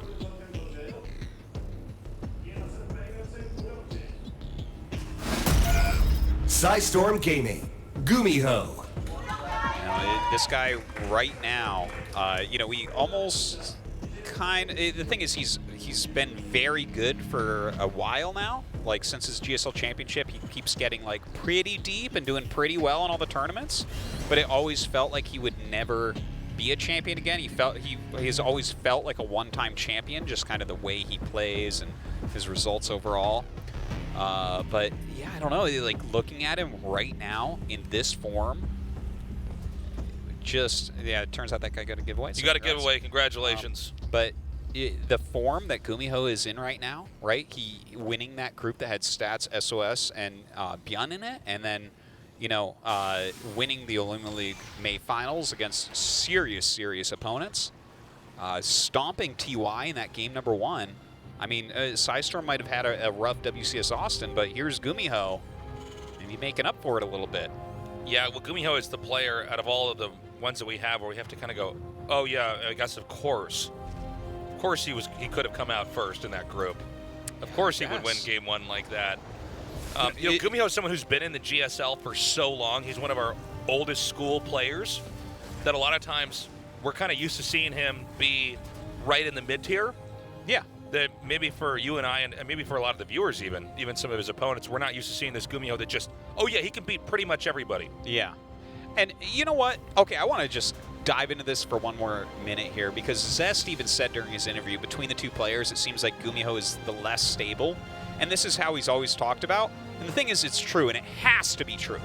Because of the type of player he is, he's such a strategic player. Like TY even said in the interview, right? And we talk about this all the time. He's always coming up with his new strats, pushing that metagame forward a little bit and all this, and playing an off-brand of Terran. But, like, why is it off-brand? The thing is, if the way he played was the actual best way, that would become the way that everyone plays, and he wouldn't be off-brand. This is a really interesting idea. Yeah, and that is why he is less stable. But sometimes he comes out and busts out these plays, and it's like, holy God, that was good. Well, how strong is this guy, right? He won his GSL championship. Here he is, up a game on TY, one of the strongest Terrans of all time. But it's just a very interesting thing when you think about it, right? Because he's got his own approach, right? People look at it and say, that's not the right way to play. That's not orthodox. Yeah. But yeah, if he keeps us up, everybody starts copying him. This is like the moment we realized we should not have been drinking Coca-Cola all along. It was actually mellow yellow. It's like, what? Yeah. And a parallel universe where everybody drinks mellow yellow. Or where a GuMiho is. I'm like, I'll have a Jack and mellow yellow, please. Jack. Yeah. Yellow, I love it. Yeah, and then, people are drinking Coca-Cola. It's like, whoa, are you from, New Jersey? What's going on? We don't even have that in our states. That's what it might be like, Mitosis. Well, the thing is, I don't think that GuMiho's play will ever become the actual standard. But that's what makes him interesting and exciting in his own way. He's not lost a brain yet. Oh, my God. Quite a few Cyclones. There's some Hellions that have been made. He also has a Raven being made right now, GuMiho does. It's kind of looking like he'll go mech this game. Can't tell from TY yet. Might use a grenade to bounce. Yep, the SCVs. That was a beautiful move by GuMiho. I knew that's what he was going to do there because he didn't use his grenade against the Marines the first time. So, that, but that's awesome. It's almost like a mini force field for Terran. Yeah. It denies that repair for a second. And now with the Hellions, and he has more Hellions, I believe, on the way, doesn't he? He made more Hellions, but I guess he didn't send them. Maybe a little mistake there. Okay, the siege tank popping out. Looks like TY's defense still strong. Perfectly handled by GuMiho, though. He pulls out at that last second. With Ravens being made, though, this is getting very interesting as well, right? Because he can actually bring all of his forces up here, maybe do a little bit of repair or something. It doesn't seem like he'll repair it, but interference matrix, you throw that down on the siege tank, you bust that easy. So Ravens on the way here. GuMiho, I think, playing a very comfortable game, and you got to keep in mind the abuse that TY took in game one. He might also psychologically be trying to play an overly defensive game, when really GuMiho came in there with some pressure, forced TY to defend, siege up the tank, stay back, and he's just taking a command center. But look at this, TY moving out right away. He's going to go ahead and force this issue at the moment. Does get GuMiho to back off a little bit, going to siege up in a better position. Yeah, see, look, that was great preempting. He knew that the Cyclones would try to come back in. He's even got an SCV over here to try to monitor where the Cyclones are at. The Cyclones have not come back in. And wow, TY's just going to call his bluff. Oh, yeah. Says, you're not going to come in there. You saw my siege tank. Moving across the map, he does have a very strong amount of units. GuMiho going for mech right now. He's adding 2 armor, he's adding more factories, getting a Liberator, more Hellions as well. I think he has enough Hellions that he might be able to kill the Marines, and if you kill the Marines, that's most of the battle. Okay, here we go. Great usage of the Ravens, completely abusing TY. Oh, so sick, but TY with the counter harassment right now.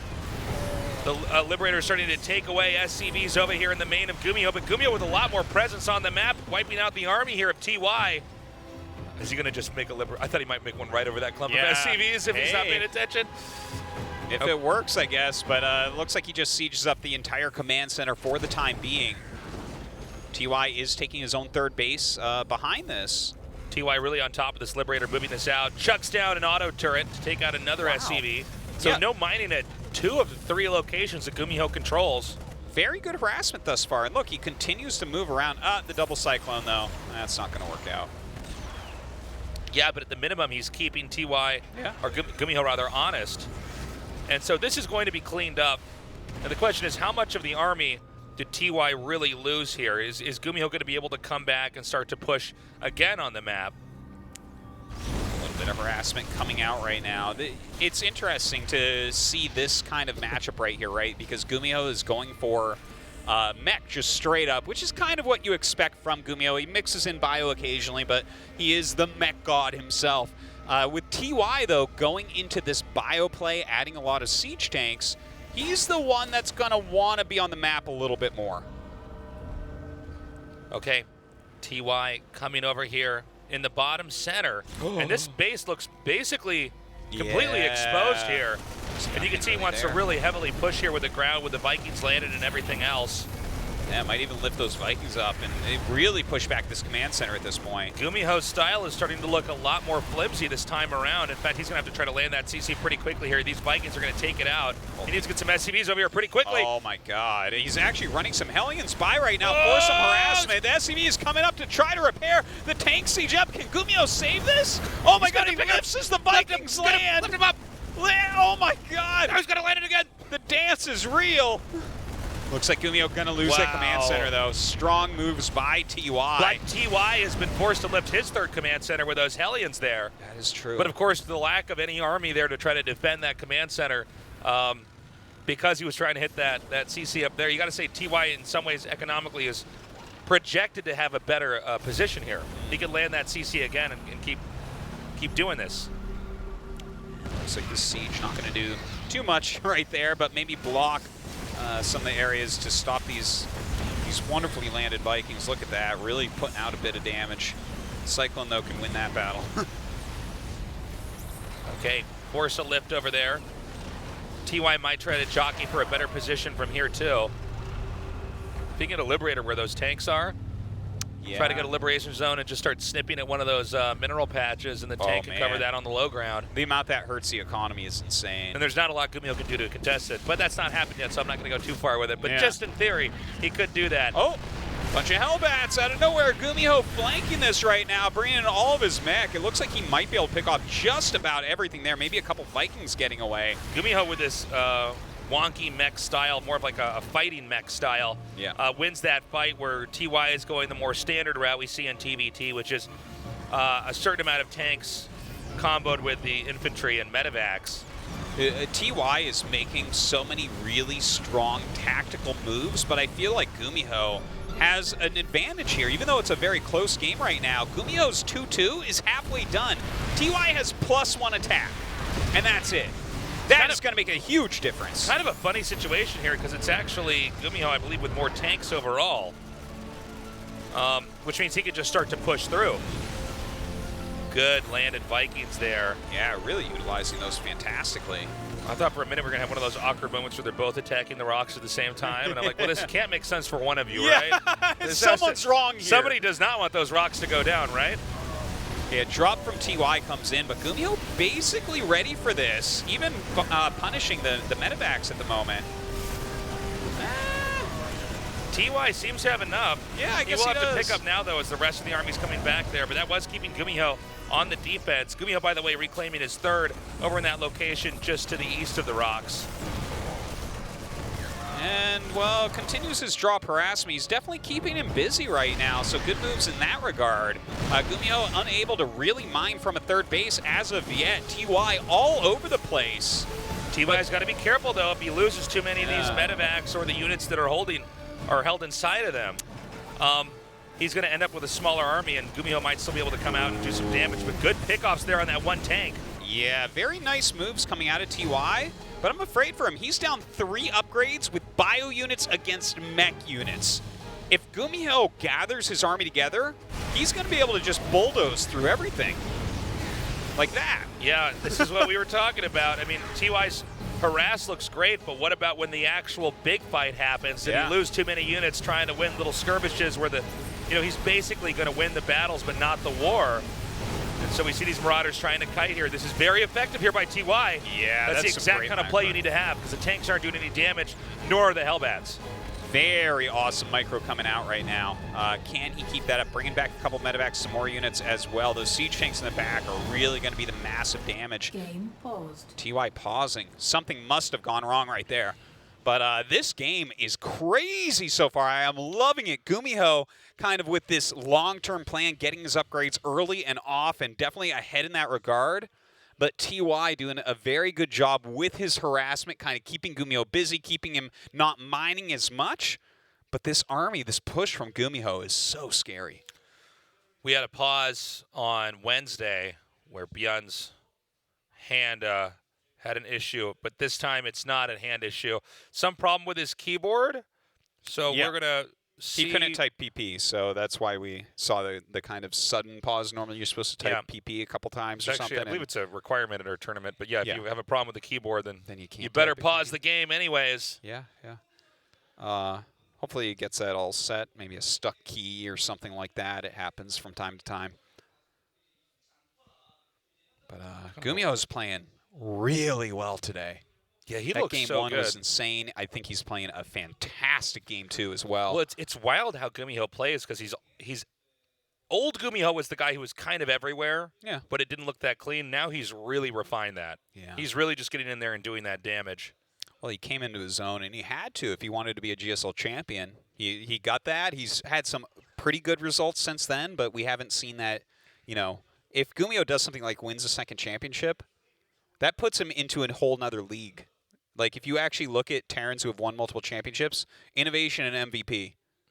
Right. Who else has won more than one GSL as a Terran? Nobody. Nobody. Right? Wait, did MMA? No, I don't think so. Just double down, bro. Yeah, no. Nobody. I don't think he did. Nobody ever. Well, this is kind of an awkward moment here to have the game paused like right when GuMiho's push is starting. It's not clear that GuMiho's push is actually going to be able to get in there either. Keep in mind that there was some really good kiting with the Marauders. Yeah. And they took no damage. They were out of tank range, and the Hellbats were too slow to ever catch up. But this is probably maybe the key moment in this game because if TY can actually pounce on this attack, and really all he has to do is buy maybe like another 30 seconds, another minute of time, and he might be able to come in there and hit that. You know, one thing about mech units is they don't increment out as fast as infantry does. So if you're holding a position, you got to be careful when you're meching because it as time passes, the infantry using player can break you. Yeah, they have to keep very busy like TY has done. Like, he really delayed this push from GuMiho. Like, realistically, GuMiho would love to hit this as 2-2 finishes. But TY does have his 2-2. I'm actually cheating by looking at your monitor that's in-game. And right now, GuMiho's up in army supply, which is scary. He's up in upgrades by 2. Right, he's at 2-2 against 1-1 bio. I really wonder about the tank count, right? Because this is how, as a bio player, when they do a push like this, you can really slow them. Because for them to break the tanks, that becomes way more difficult. Do you think, let's say that GuMiho wins this, are we just going to have a 3-0? And are we supposed to be surprised if he does have a 3-0? I feel like GuMiho, we just keep counting out. Well, we do because he's unstable, because he's so strategically different. But yeah, except that he's not supposed to 3-0. Stable. That's the problem. We keep saying he's unstable, but he's actually been incredibly stable and incredibly clean this whole season. Yeah, this season he's killing it. Yeah. Yeah. Just like last I have the same year, thing where when even after he won a GSL, I was still counting him out in a lot of his matches in the next season, but he looks really good. Yeah, the players that win the most championships have a stable macro style. Almost always, right? It's like you look at Innovation and MVP. These are the two that will always pop up. They have so many championships because they're really good at macro, and you know they can take care of things like that. It looks like I think we're going to resume from replay, but maybe in a minute here. Anyways, yeah, if he continually wins, the thing is, one style has to be a bit better than the other style, right? It has. That happens. That's why we have a standard. Well, yeah, I mean, in theory, yeah. I mean, this is the funny thing about certain players, right? Like Beyond, I'm not talking about the current Beyond, but just Beyond generally speaking was known as being a really aggro player, right? And then he eventually did win at GSL just with a lot of these little micro skirmishes where he comes out on top. And I never thought that was going to allow you to get all the way to a GSL Codes finals and win, but sometimes these offbeat players actually do come out on top. Now, absolutely. Let's say that GuMiho wins this season. I mean, that's another GSL Codes win. You get 2 of these things. Oh, and it's so impressive. Revamp how we talk about the guy. Well, you're certainly right about that, but to kind of bring it back to like the different style approach, right? Yeah. It always goes back to stable macro. Okay, let's take a look, right? Like, for instance, we had the Beyond Championship. That's amazing. This guy, off the back of a micro-based play, an aggressive type of Terran, wins GSL. He wins the World Championship. Oh, my God. But it's hard to stay on top as that. It's so hard because people figure that out. They're like, oh, okay, well, that's what you're doing. Now, who are the more stable players? We already talked about MVP, Innovation. Who's been super stable lately? Rogue, big-time macro player. Stats, big-time macro player. These are two of the most solid guys. That's very true. And this season, they have not managed to keep up. It seems like right now a lot of aggressive styles and a lot more timing-based attacks seem to pay off. Well, that's at least in how this season at GSL, which is interesting because, we could take Hydra as a perfect example of this, right? For those of you guys who followed, old StarCraft too, but macro players a lot of times always felt like they were playing the correct way to play. Yeah. People would joke about, oh, he's cheesing me, he's not doing it right, or, he's attacking, but that's not when you're supposed to attack. That's not how you win. You can't ladder doing that, stuff, critiques like that. Yeah. But, ultimately it's whatever style comes out on top, whatever allows you to actually win. Certainly. That works. Yeah. And maybe this is going to be the season where we see that happen. It pops up from time to time. Absolutely, and it should, and that's part of what's so exciting about StarCraft. Like, you can play any style you want, and you can have great success. And we have had people that have had enduring success without those macro styles. Look at SOS. This guy has a lot of championships. Yeah. He is not just a standard He's just macro. had, like, the SOS style where we see one game, and we have to say, okay, that's the last time we'll ever see a game. That was the first and the last time that'll ever happen. He just understands the game too well. I believe there's some deliberation about where they resume from the replay. Yeah, they're jumping around in it just a little bit to figure this out. I was wondering this right when we had the game pause, assuming that we did have to resume from replay, is we just had a fight where the Marauders chipped away at a lot of those Cyclones. But where did the keyboard issue come up, right? Yeah. So, well, realistically, it might have come up even before that, right? Because if you have to micro right then, you're not going to pause right then. Like, right. Because then you're you're waiting to see if the referee is okay with, going back. Because if you lose that micro battle, for instance, you're just done. Yeah. But yeah, I don't know. This has been great so far, and I'm loving our conversations about the different styles of play and what can come out on top and all that. It's just really exciting. I'm hoping we don't have a 3-0 here. That's going to be I don't really think weird. it will be. Our first best of 5 GuMiho's was wrapped up great. in 40 minutes, and a decent chunk of that is like the intro to the show and us at this desk talking. I don't think we could ever have anyone 3-0 TY. This guy's TVT is so good. Specifically this matchup, you can never 3-0. TY is in a lot of ways, I guess you could say maybe innovation is the ultimate opposite of GuMiho. TY maybe, if GuMiho's here and innovation's here, TY's more over in this area because he is a very tactical player. Yeah. He's not a macro machine. Yeah. He's definitely exact not. timing push player. He's more like he'll know where the observer is and snipe it down. He'll make good usage of his liberators. He doesn't just, some Terrans will pop a liberator over somewhere, set it and forget it. Yeah. Not TY. TY really is pretty thoughtful and pretty meticulous about his attacks like that. But GuMiho it's funny because we just don't see players be aggressive like him, especially with his Cyclones. The fact that he had that push that came in with those Cyclones early on, he left at the exact moment that a tank was sieging up. And then he didn't just he had a purpose for them after that. He didn't just camp outside. Sure. He tried to use them to run back inside the base because he knows that TY has a push that's coming. Yeah. I think that this is when you play very off styles like mech a lot. The advantage you have over your opponent is how your units work against more standard things more than your opponent. This is like a very funny thing is like you'll have like Terrans on the ladder that go mech, right? And they go mech every game.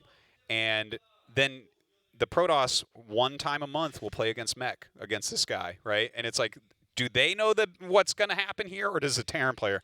That you're going to have an advantage in this way. Like, GuMiho plays such a different style, and he practices against more standard styles. So when he hits a standard style, he'll do something like with these Cyclones or these weird little pushes he makes. He's like, well, I actually know what this set of units does against that set, and you might not. You have an idea, but you might be a little off. You might be like, oh, crap! He just killed all my stuff. Like, I wasn't aware that that's how that battle is going to go, but that's where GuMiho.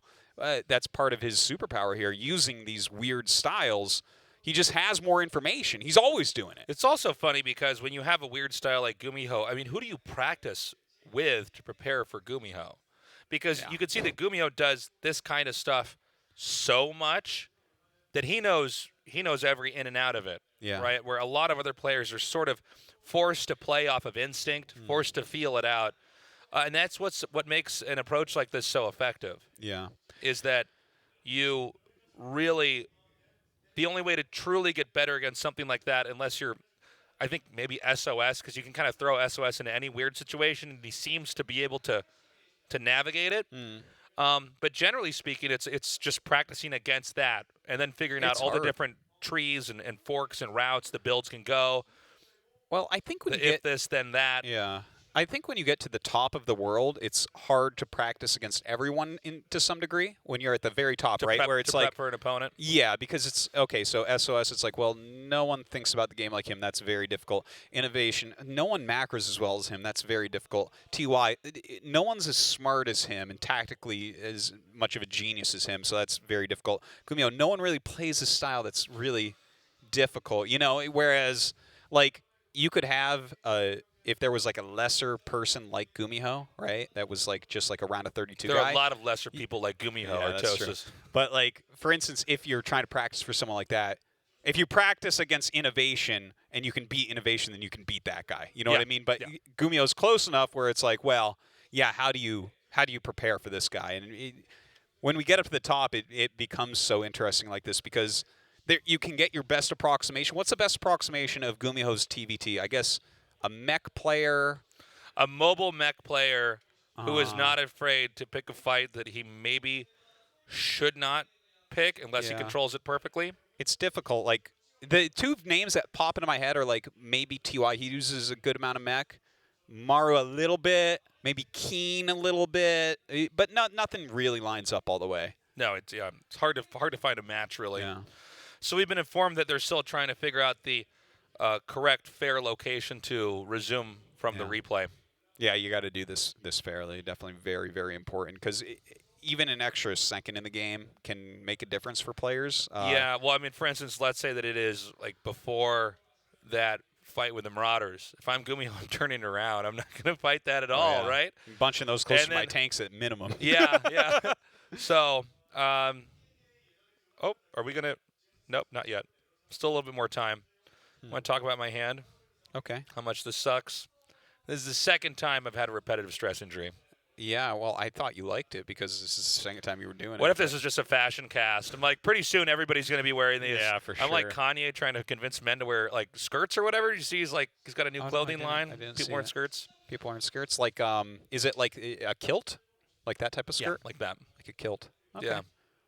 I'm trying to just sell my braces, you know? The thing is, I feel like I'd rather wear shorts. This like is I can see, having your legs not have stuff on them. That's like really nice. What is it, like the foot binding they used to do in ancient China? Oh, yeah. This is like my nerd binding, right? I want nerds with little emaciated hands. Yeah. Not using them. I might have to have this for 6 weeks, man. This sucks. Oh, that would be bad. This sucks. Well, look at it this way. You're going to get Legend in Hearthstone again. Yeah.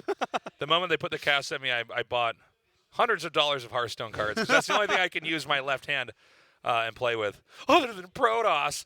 No, but I was gonna make a joke. Yeah, I know. I had to take that opportunity. So, yeah, man, I'm just gonna be a tasty Lannister back. Yeah, poor little guy. I used to slay all the nerds in King's Landing, but not anymore. Not anymore. But you could practice your sword fighting with your left hand. I can, yeah. Yeah. It's not going to go well. You can play against me in StarCraft with your left hand. I'll just keep knocking you over like I'm Braun. Just like, wow, you're bad. I think we've got the replay. Well, the players in the lobby. Yeah, they're getting so they gotta know set up. So they must know the time. We're getting now. that much closer. Yeah. To going back into this game. Tense moment here, though. GuMiho being up one game, then has a problem with his keyboard. That is one of the most unsettling feelings you can have, really, in a tournament. I mean, even beyond like losing, like we saw Deer lose, that was rough. But to just not have the right kind of tactile feel, your gear's not working the way it's supposed to. That's you just can't do what you want it to do. Yeah. Whenever anything goes wrong with like a keyboard or mouse at my house, I just go like the only thing that's worse, I think, than that is when you have some kind of update tabbing you out. I had that happen. That's annoying. I had one where I was like, whenever I clicked on the bottom, I had to restart my Yeah. computer. I don't know why it was, but whenever I clicked on the bottom, like near the mini map, it would tab me out, like I was clicking on some kind of icon or something. Oh, you alt tab back in. I know what you were doing. Yeah. I've had that happen on Windows 10. Yeah. That's when I just start screaming, man. Yeah. Someone needs to make like a dedicated gaming thing, like because these Windows updates and crap, like just someone I know. sell There me just a needs to be system. like a mode in an operating system where it's like, okay, don't do anything. It's called leave me alone mode. Yeah. It's like, guys, I Do only not- want to play video games Yeah, on this. Just if don't I lose a game, do anything because you restart my computer. Yeah. You know, or you're Stop. updating some. Yeah. I don't know, like antivirus or Yeah, something like yeah. that. You think And you're you know helping what? me? You know what is You're really nothing- annoying You're to not me? any better than that paperclip guy. Can I say something that I hate? Yeah. I love There talking must be about an option about this, but the thing is, I don't use Steam too much, but I play a game we're on not Steam from time actually to time. that computer savvy, you and Yeah. I. This is the thing. People are like, but you play games all day. I'm like, yeah. Yeah. I don't program games. I don't, Yeah. you know. But Steam, when Yeah. it turns on, all these people like friend added me or something, or I have some friends, and it's just like endless, just coming up. This is what this guy's doing. This guy's online. This that's guy's so offline. annoying. And I'm just sitting there. I'm like, I hate you. I hate you. I hate you. Why is I need to this figure out how bring- to why turn is off this the little coming up? notifications on I Steam. don't need to know this. When it's like, well, I you don't beat the first care. level. Here's a little trophy. Oh, I'm like, no, yeah. I'm okay, man. Anytime anything gives me a notification, I'm Wow. just furious. They're all off on my phone you get to like except for text message. something that and- you have to get to in a single player game to beat it. You're gonna get. I don't need an award. Yeah. I don't need a little medal. We're giving out too many trophies. you did it. You know how many trophies we give out at GSL Code S? 1. Yeah, and it normally goes to someone who already has one. That's right. That's how savage this is. Yeah. I don't want little awards everywhere. Rich get richer here at GSL. Yeah. No, Anyways, that's I'm definitely super annoying. annoyed by that. Super annoyed by that. And everything Yeah. that tries to start up on its own. Don't get me started about Skype. What a garbage program. Dude, how is that thing still around? Jeez. I'm surprised people still use email now, though. Email's a pretty archaic way to communicate. It is. You know? I think the newer generations aren't using it as much. Everyone just texts each We other. can just at text this each point. other. Yeah. I actually prefer that. I Emails much are- prefer texting. Email just gives me anxiety, man. We text at work. That's how advanced we are. We do. We're from actually. the future, yeah. I rarely get emails from Africa. Normally it's text That's messages. right. It's nice. Yeah, it's the way to do it. Because then I actually look at it and respond. But we're also in this age now where there's just too many communication apps. Oh yeah. I am so. When people are like, you didn't write me back on Facebook. I wrote you. You know, people I get don't upset. even look. You didn't. And I'm like, I haven't checked Facebook in like 4 months. Is that the only way? If you know me, you have my phone number, and you text me. Yeah. On the app of my choice. Wow. Because we also use You're obscure very things. selfish Yes. about that. No, but there are too many ways that you have to communicate with people now. Yeah. I wish that it was just back to speaking and smoke signals, man. Like I know. I want to I set just up want a, people to send ravens to me, and I Yeah. just get the information That's that it. way. just send a bird. Yeah. Make a mark on my door. You know, that's what I want. Make a mark on Yeah. my door. You wake up and there's a big blood-stained handprint, and you look at the size of the handprint. Like, oh, I'm going to be safe from the plague, and I Yeah. shut the door. No, but that was me actually trying to ask you if you wanted to get lunch later today or something. Where you think you're oh my safe God, from it's the too bad I plague. slept in. That's really unfortunate. Yeah. So let's get back in this. Let's get back in this game. No. No. Let's just never get back we to this could, game. We could actually sit here and talk for some time. Well, you We know what? could. We had that We're good at 3-0, and you know GuMiho might be able to win game 2, so we got to just make. They got to get their money's worth here at a freaking TV. Yeah. I don't think we. Yeah, maybe we have a certain number of ads we need to play. We just. That's keep this- right. Yeah. Just keep it going. Someone's Keep it like, alive. someone up in the business section above the studio is like hitting the red button, like, get rid of his keyboard, right. make it malfunction. He's got buy a series time. of buttons on his desk that can cause possible technical Yeah, problems. yeah. One Man. sets off like the sprinklers. It's like, you just destroyed thousands of dollars of equipment. What? Like, why would you do that? That's a crazy delay. We're going to come in for another day here. Whoa, it's loading. We're loading. Finally. Let's find out what part of the game we're going to be in. I think it's going to be right after the tanking, like where he's sieging up and his medevacs are flying back. You might be right, but you could be wrong. Here's TY. God, I'm sick of hearing Tastosis talk. Let's get in this goddamn game. I hate those guys. I have to mute them most of the time, but then, you know, I saw the game was paused. I had to turn the volume on just to see what's going on. Does anyone have a link to the Korean broadcast? They have an odd style. They sound so much more excited, and I'm sure they know more. That's right, yeah. I get that they have an odd style of casting fused with humor and nerd culture, but God, you know. I just wish they'd only talk about the game. I just wish they'd talk about the game and stop, talking about other games. And they should do the way that I like it. And I really wish they'd be more professional. Yeah. That's really, it bothers me. I really don't like it when they talk about people like me who talk like this. Yeah, it's not funny. What is sarcasm? Who knows? Life is serious. Everything's serious. Yeah. I'm watching a StarCraft show. I want to hear about StarCraft. Okay? That's what it says at the top of the Twitch channel, right? Jesus Christ, how long is this thing going to take to load? 100,000 years. This is like moving so slowly. By the way, you and I were talking about this. What is this pose from GuMiho? Because I've seen this before. I think his eyeball's about to fall out. He's trying to hold it in. Wiping a single tear. I don't even. Yeah, maybe he's wiping a single tear. I don't even know. He's Well, like he's pointing at the top of his but nose. maybe TY is making a little puppet hand up there. He's like, I'm gonna make. Like, his little hand's going. Hey, GuMiho, you think you're better than me? Yeah.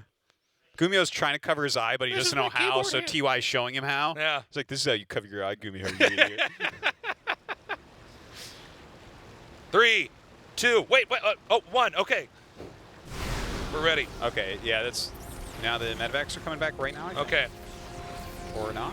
Okay, yeah, there they are. I don't even remember what happened in this game, guys. Oh, loading up 3 of them. The mix-ups. Oh, the counterattack? Oh, no, he's going to do the loop-de-loop. He's flanking, man. This is actually a huge flank, but the siege tank's moving up. GuMiho's going to lose this army. Oh, wait, never mind. It's not a flank. He's actually going for an attack with that. I actually think that GuMiho might not have, or TY might not have enough here. I think the thing is the tanks are the only real dedicated damage. Like, you don't kill somebody with the Hellbats. Like, that's pretty unlikely. What is going on with that other group of units from TY? What is going on? No, see, this is taking too long for him. Yeah, I think TY TY tripped himself up here. Well, no, TY is doing well. That's what I think. I think he's cut off reinforcements. He's going to stop the CC at the top center from making. He can regroup his army. But TY right now has trapped GuMiho's army. But if GuMiho picks up and moves a little bit south, oh, he's not. Yeah, no, he's getting cleaned, man. Like, this was, but those SCVs,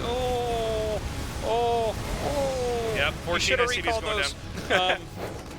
Okay, so he gets 14 SCVs, but I like that better from TY. Like, he cut off reinforcements, and GuMiho was kind of hemming and hawing there. He never really committed. And then it's like a 3-way flank. What's up? Well, TY's regrouped now. He's got a decent number of tanks. I think, I'm sorry, GuMiho. I'm totally off after that pause, guys. It's mostly Marauders. He's going to come up here. There's enough Vikings up here that he can try to take this on. Yeah, those two Liberators actually doing a lot of work here. Man. Now the Marauders coming up. GuMiho's overextended here. That's way too many shots there on the Hellions. The tanks can't be covered. And even with the Marines coming up here, the Vikings are going to have to be driven back. And now it's TY on 4 bases to GuMiho's 3. TY still ahead in workers. Let's keep in mind he lost 14 not long ago. Yeah. GuMiho's having a very bad time now. His mech, you can't get too low in your supply or it doesn't do anything. And he's hit that level now, right? Like, when he first did the attack, he still had a good quality amount, but here he's making like 2 tanks at a time. He's just pumping out Hellbats to try to stay alive. This is not a good situation for him whatsoever. Okay, this might be TY's, it is TY's closer. TY. All right. Okay, so that was game 2. It's even, it's up 1-1 now.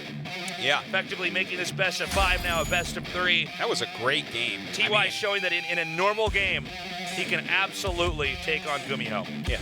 And, he did well because it felt like GuMiho was ahead for a little bit, but great play from both sides. Great mid-game banter. That's why we make the big bucks, Artie. You can't ask for more than that. Can't ask for better than that. Right. A great pause in the middle of the game. Yeah. Tactical pause. Tactical pause there. Okay, so we're going to go to Backwater for map number 3. Who covered their eye better? TY, GuMiho? That's what this best of 5 is going to find out, ladies and gentlemen. If the sun was a tiny thing near his belly button, that would be a perfect cover of his eye from GuMiho, but it's not. Okay. These guys, such different styles. You basically, in theory, can't proxy more and win more in a best of 5. You have to have more standard games. Generally speaking, TY winning in the more standard game. Let's see what happens here in game 3. There's still a chance for TY to do some aggro crazy stuff as well.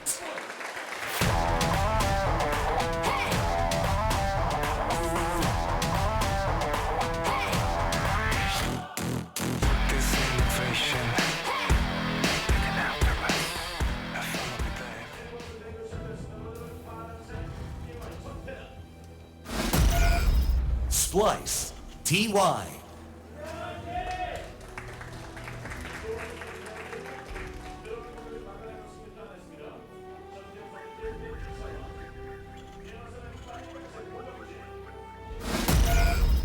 Storm Gaming, GuMiho. That was such a good game, that last one there. And the fact that TY was the one going bio and GuMiho went for the mech, very, very, very cool stuff. You know, obviously GuMiho is someone that we're thinking will probably go mech most of the games here. Does TY want to play any mech versus mech, though, I wonder? Now, this map... I feel like he might not want to.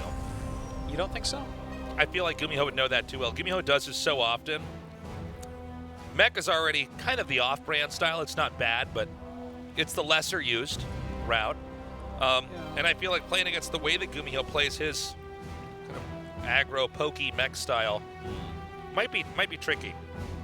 I think, though, when you look at like the skill set involved in mech versus mech, a lot of it is repositioning of units and kind of a little bit of tactical usage of your siege tanks, and then, you know, air units like Vikings and Liberators and stuff. And when I think about that skill set in particular, and not just using a certain unit comp, which obviously GuMiho is very good at, I think that TY is extremely good and extremely strong in that area. And, you know, it just this map in particular, Backwater, definitely a good one for mech. You can go bio here, but... Look, I think you raise some very good points. Like it's certainly a map that I'm like, you know, I think you have beautiful eyes.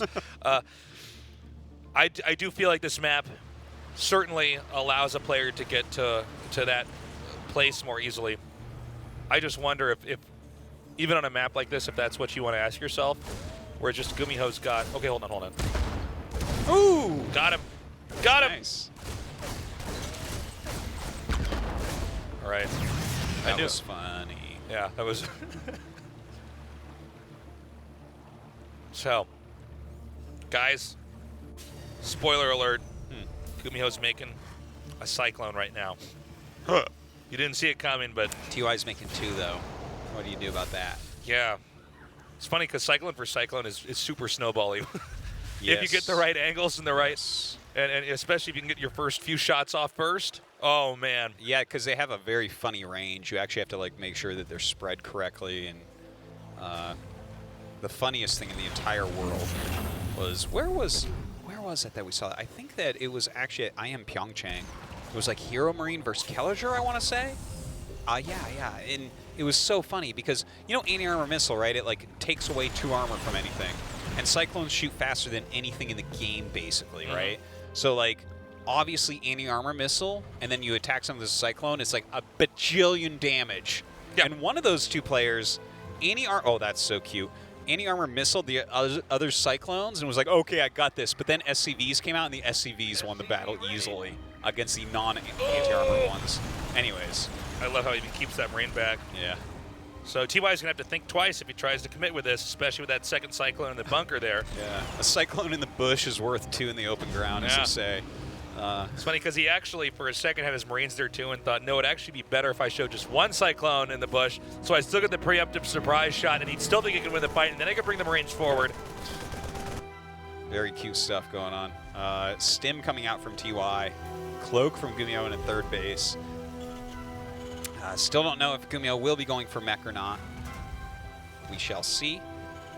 TY, though, definitely going to want to take some control with this bio-based play. Another gas from GuMiho, a 3rd gas, so that's definitely going to be mech. Cool. So another mech versus bio. I guess maybe you're right, Tasteless. Maybe he just wants to play bio against GuMiho here throughout the series. Because if there was going to be a map to do it, I felt like it might be this one. But you just love mech, Artosis. Let's cut straight to the chase. I've seen your browser history, Artosis. I know what you're into, man. Yes, in fact, it's called incognito mode, Artosis. You should try it.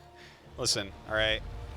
I'm so for mech that if I die, I want you to publish my browser history. Okay. He went without shame. Yeah. This is what I love. This is who I am. The cost efficiency. Look at those tank volleys. The range is so great. Most cost-efficient unit composition of the game. Here we go. Banshee coming in here. And if this gets scanned, yeah.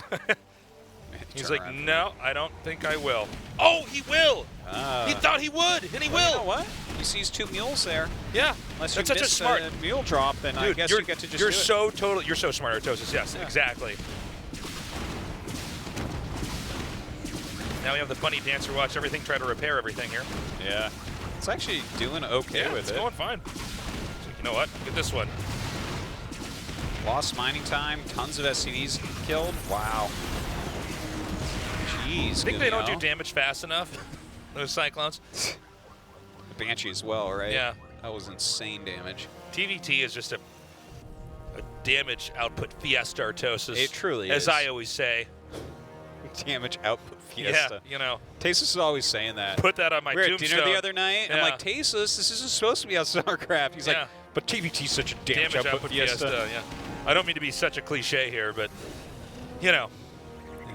Was that 2 medevacs full of Cyclones that we saw? I actually thought it was full of infantry. Oh, yeah, okay, here it is. yeah. Well, he's going to bust that bunker in like 2 seconds, so that's pretty cool, but the siege tank's coming down. Do you ever want to attack a bunker when a player's in a position like that? Oh. I guess not. GuMiho is really ahead. Like, really ahead. He's up 20 SCVs plus, and he has a better army. That's not good. Not for TY. He's up a base as well. Jeez. Like, this is something I always used to talk about when it was Mech and Bio were completely uninterchangeable. Like, we would see certain players that would only, like, Polt would only go Bio, right? Right. And MVP would almost only go Mech. But hold on. Actually, trying to stim in here and get something done. Not working out. But, you know, one of the things about Bio is you have to take control because eventually the tank count will get too high and you're going to kind of be dead. Now, there are some, you know, nothing is a hard, fast rule, but TY right now definitely not in a good spot whatsoever, being late on this 3rd command center for this long. Okay, I think TY is just out of this game. He's in terrible shape. We may see just like a out of nowhere concede here. I mean, he's like trying to come in here and do something, and if he doesn't make it work immediately, this game is just over. Yeah. There it is. Good call there. And yeah, he had no plans on even making that 3rd command center. So just getting wiped out. Definitely that Banshee having something to do with it. It slowed everything down for TY, really messed up his economy, and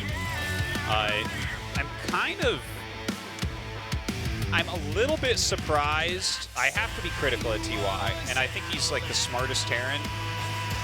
But the way he played that, where he's like, I'm going to go 2 bases, and I'm going to bust you. It's backwater. There's 1 entrance. We've seen this happen before, Artosis. And people trying to bust people on backwater. And, I mean, you know that your opponent's going to be greedy, but at the same time, it's not hard to defend 1 entrance and then drops. It's like that's why backwater is this weird map like this. You're dropping one way or the other. Yeah. All right, anyways, we're out of time. We're going to take a break. We come back. Game 4, TY versus GuMiho.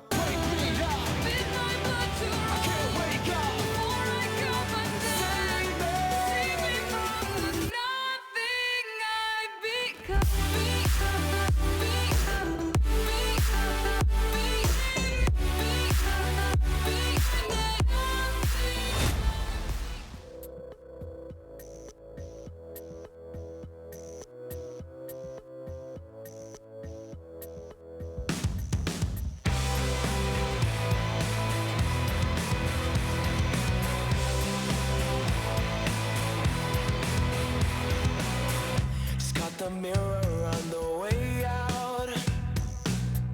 Don't recognize myself anymore now. Been running in circles and I can get out. The less I know, the better rings loud. Just when you wanna fast forward, you know it's gonna hurt some more. When you feel the fire is gone, I'll put some gasoline on. I'll pour some gasoline on. I'll pour some gasoline on. 'Cause I've been down, but I'm not fucking out. It's out in my hours to turn this world around.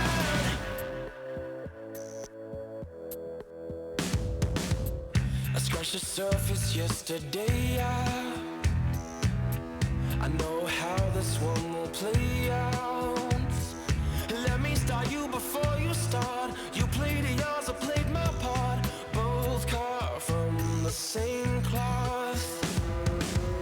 Just when you wanna fast forward, you know it's gonna hurt some more. When you feel the fire is gone, I'll pour some gasoline on. I'll pour some gasoline on.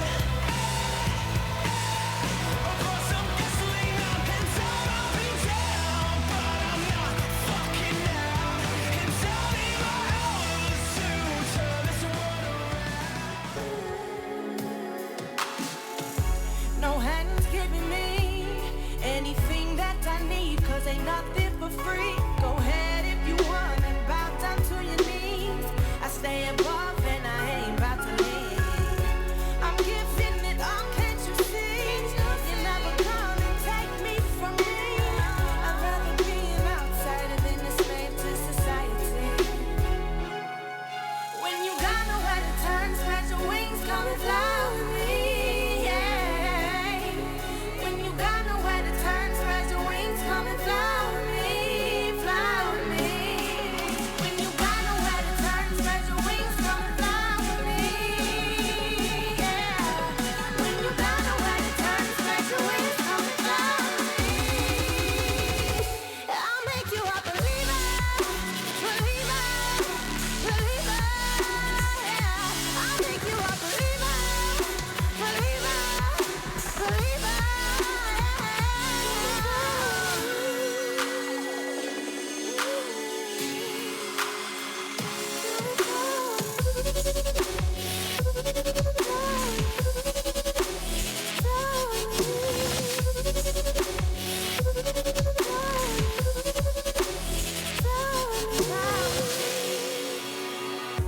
This land isn't free. Got sights calling for me. What do we see? The path of my life has led me to these seas. Wavy pride splashing over me. I don't got no time for the shame. A part in that I won't play. I'd rather be an outsider than a slave to society. When you got nowhere to turn, spread your wings, come and fly with me. When you got nowhere to turn, spread your wings, come and fly with me.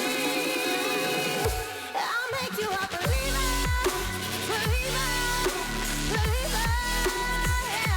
I'll make you a believer, believer, believer.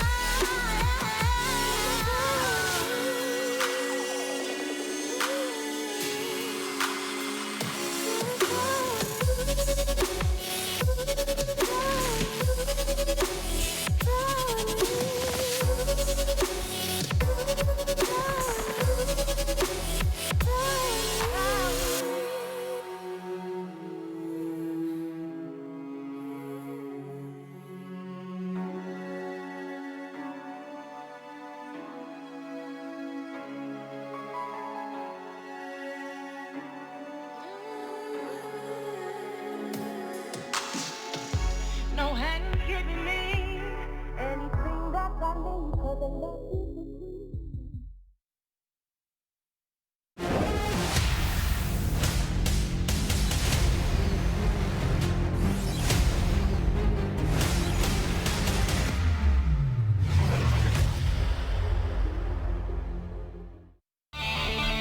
2018 GSL Season 2 GoNest Overgrowth. That's right. We give you the name of the tournament, the year, the season. Yep. And in case you forgot, it's Code S. No other letter in the alphabet allowed. Yeah, in fact, on that note, Tasteless, if I ever am put into one of those sleeping pods, you know, those ones that like suspend your state indefinitely, and I wake up, I won't say what year is it. Which GSL is it? That's right. And then the GSL was to go 2018. Yes. GSL. But what season 2? Oh, season 2. I'm like, okay, that's not that long. I went to season 1. If it was season 3, though, I missed a lot. Yeah. Like, who won season 1? Like, Lee Knock. I'm like, what? Like, sorry, the VODs were lost in the great electricity outage of 2018. You're like, no!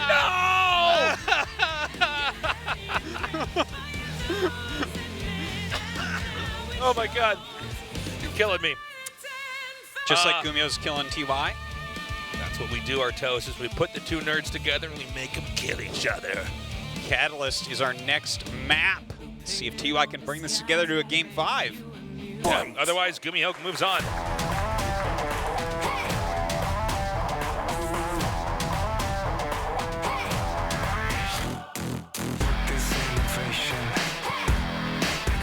Ho, ho, ho, ho, ho, ho, ho. Clever girl. Clever girl. Double proxy barracks. Double trouble. Double the fun? You choose. You decide. It depends on who you're rooting for.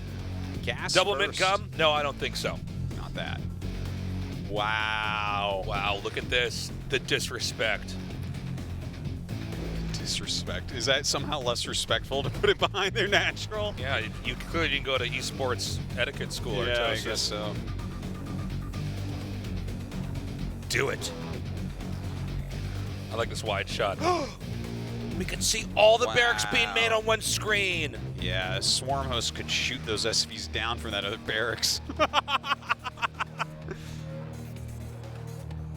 Okay. I mean, this is this just Marines, I guess, right? Or does he make a Reaper with this? Because he only has one gas, so you can't steadily do double Reaper. Huh. We'll see. He's not going to scout this for a long time, too. I think TY's just going to die, man. I think it's over. GuMiho really preps well. Yeah. Oh, and he goes factory right away.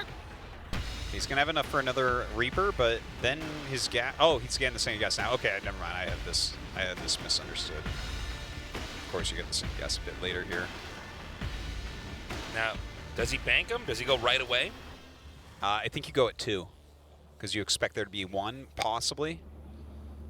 Yep, he's Now, going to go right over there. A Reaper counterattack can kill everything, but then you'd probably die. Getting a Cyclone out is probably going to be very important. Oh, he goes right away. Okay, he's like super duper serious. He's serial. Oh my God. Well, now he knows exactly what's going on, I think. With 2 SCVs being there, you're not under any false assumption that this is only 1 Rax. He's taken out the one SCV. Now there's a Hellion making here. Yeah, the Hellion doesn't really beat Reapers, but it builds a million times quicker than a Cyclone. So that bunker going up, though, man. It's going to get worse as the Reapers are coming out 2 at a time. Here comes the 3rd, the 4th, and on the way as well. Oh, a lot of damage right away. Oh, he gets one. He gets one. That's huge for TY to kill one. Okay, he's got to repair that. What are you doing? Repair that. Yeah, there's still an SCV in there, right? I think he doesn't want to bring it out yet. Well, no, I mean, he needs to repair his Hellion. There it is. Okay. The Hellion's orange, man. That'll die really fast. 2nd Hellion out. Hellions don't actually counter Reapers that much. Yeah, that's just the unit that you can make in time, you know? It's like, yeah. It's not an ideal counter, but you don't have time to set up an ideal counter. That's why the rush is so scary. Totally. Ooh, bouncing another Hellion there. Pretty good micro so far. Oh, loses another Reaper. This rush is starting to run out of gas here. Yeah, a little bit, but he is teching up at home. He's got a factory on the way. This is the type of build that we sometimes see TY go for like a Liberator against, but a lot of times that's when he has a SCV on the map and he makes a starport. But he is getting a medevac here. When he decides that it's safe, he can go for a drop if he wants. So the barracks are now, one's going to scout, one's going to go back home. Okay, TY is only down by 2 SCVs. That's not that bad. Especially when you look at his tech advantage, it's really quite significant. But GuMiho is catching up. Obviously, he's making his own starport here. Okay, he's flying directly across the map with these Hellions, but with the Cyclones already popping out, the Hellion drop, like, if you get all the Hellions unloaded before the Cyclone sees it, then yeah, you can definitely get something done there. Oh, not quite. Command Center gets started first for GuMiho. Oh, hold on. Okay, so the medevac's coming in now. I like the lighting of the barracks there, just to delay the expand. Oh, he might actually be able to get something done with this. Yeah, he kind of went through everything. Yeah. And he can blast down SCVs now. Ooh. 7 kills so far. That puts our worker count 25 to 19 here. 8 kills. Okay, he lost the medevac and all the 4 Hellions. 2 I go on Cloaked Banshee. That's really nice, actually. You know your opponent's economy is like already a little bit stretched, so they don't really want to save scans. It's very likely you can get over there and they won't have any. 3rd command center coming down. Look at this little attack, though. This is crazy, man. Yeah, GuMiho's not stopping. Yeah, that Banshee might have to be used defensively. I feel like TY might be made a fool out of for even trying to drop. Like, what are you doing? It's GuMiho, man. He's going to go right back to it. He's got 8 Marines. That's actually pretty significant, too, isn't it? Yeah, and with the 3 Reapers, he can do some neat tricks with Oh, these that's mines true, here. yeah. Mines could be huge. Look at those. Not that huge. I thought he might bounce some of the Marines into the Cyclone shots. Yeah, something like that. Just forcing them not to shoot for a moment is really powerful. Wow, too. one Cyclone comes up. There's also a Banshee. This game is inbound. crazy. This is a crazy game that we're watching right now. This series is crazy. Oh, this is so awkward to try to stop this with a Liberator. Oh my god. Oh, he needs to repair that.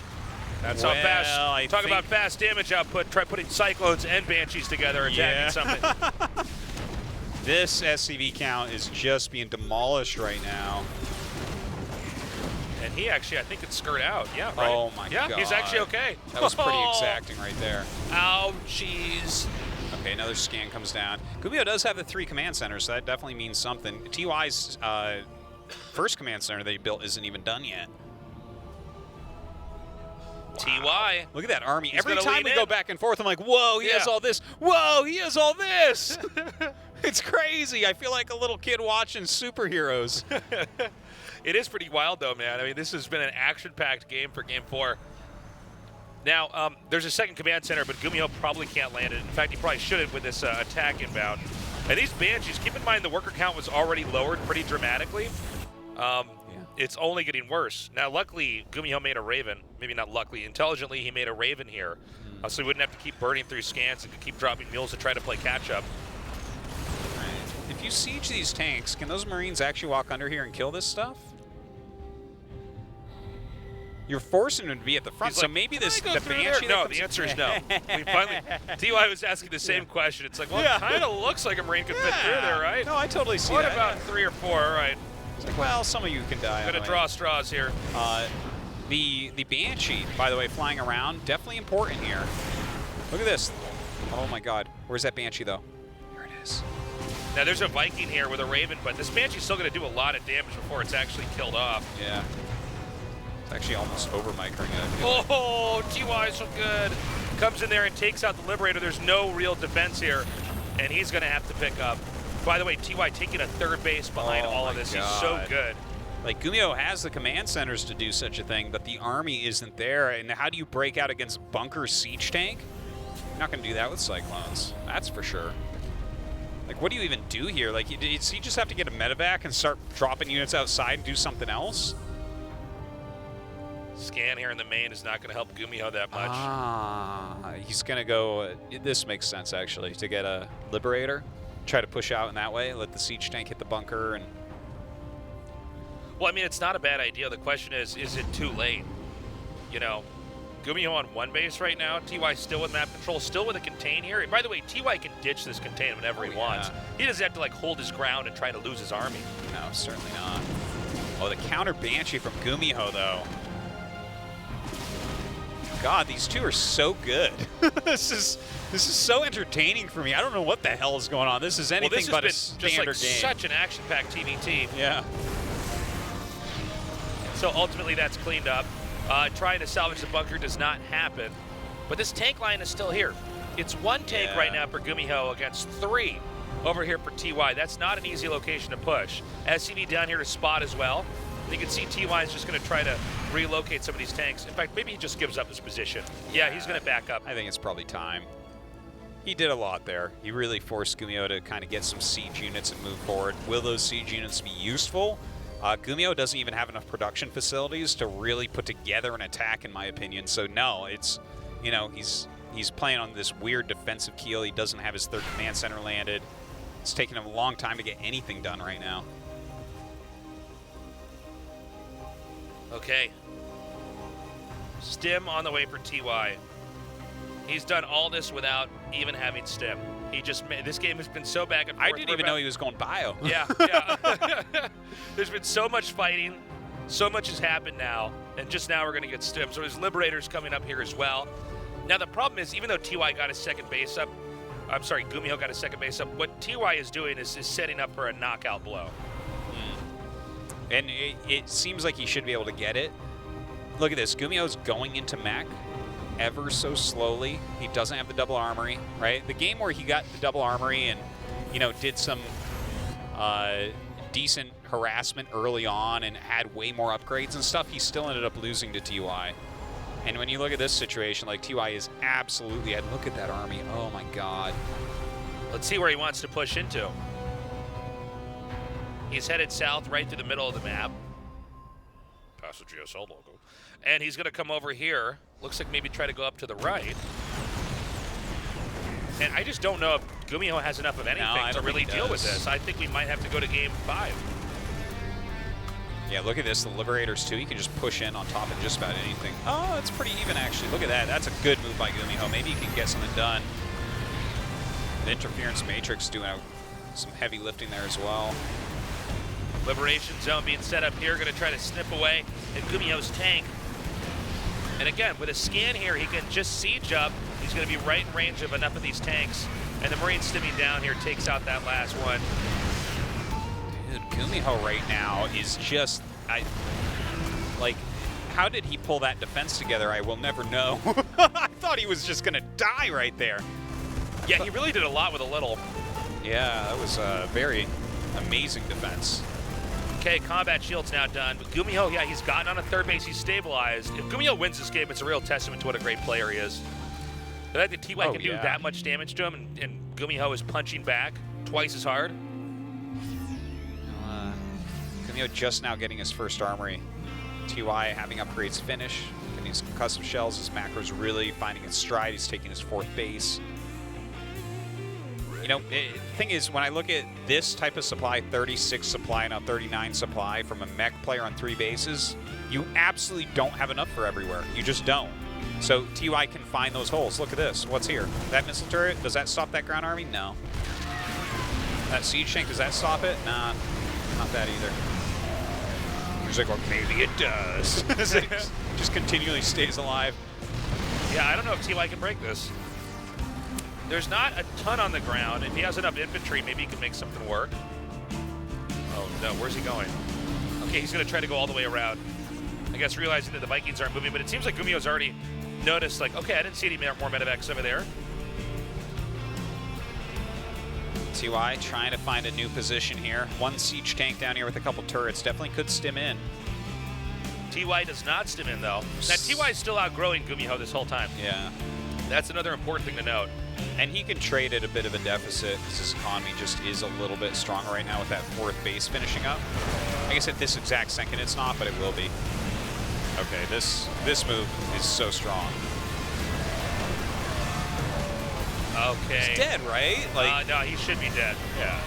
That should be the end of the game here. Because this has been one of the craziest, most confusing, unpredictable games that I have casted in many years. This makes TDT look way more elastic than I really thought it could be, considering how this game actually went. But yeah, I mean, ultimately TY has just outgrown GuMiho, and he's not slowing down in that growth either. Looks like GuMiho's still going to try to fight back, though. Yeah. Well, he's got air dominance, right? So with air dominance, you can utilize Liberators and a small number of siege tanks to great effect, but the stim forward super strong from TY has so many units in here. He's going to pick off siege tanks, and that should be it. That one. Okay, GG. Nicely done. Oh, did you see that? He went to land, and then as he left the game, the Vikings jumped back into the air. It was like a weird graphic thing. Anyways, TY wins, and it's now 2-2. We're going on to game 5. This is sick. Good. This series is so good. Like, the Maru Rogue series was so good, and this one's so good, and the other two are 3-0 just bops. Yeah. Okay. Intense moment. I mean, TY did pull through there, but GuMiho proxied that game. I don't think GuMiho's proxying anymore. Well, wouldn't that just be the ultimate? I'm actually surprised that TY held that as well as he did. He really microed very well. He got those Hellions out and kept his calm. I think you're right, though. You can't do a double proxy barracks anymore. No. Like, the way that TY held that, when he went, like, gas first. Or Artosis, maybe that's exactly what you're supposed to do. The most expected. If this was Maru across from TI, I it would messed up be my that. metaphor. The most unexpected is the most illogical is in fact the most logical. Yes. This is the future we have brought. Well, you know what? Are we going to a break or something? If one of the players...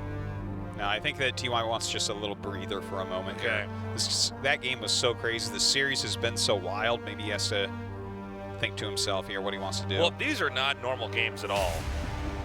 I mean, it's almost hard to even sum these games up. Yeah, it With truly the amount of is. fights that have happened, how much the games have seesawed back and forth. Yeah, it seems like it's really TY. He's keeping that headset off for a moment, so Yep. We do GuMiho allow the seems players completely ready. We do allow the players to take a little bit of extra time if they need it. Yeah. TY says, I need it. GuMiho doesn't, though. Especially in a series like this, one player is the reactionary player, and in this series, it's TY. Absolutely. You can tell that GuMiho came in with some specific plans, and he's executing them. He's executing them well. He's taking control of the series in a lot of ways, and TY is just trying to be a bamboo Terran right now and bend and not break.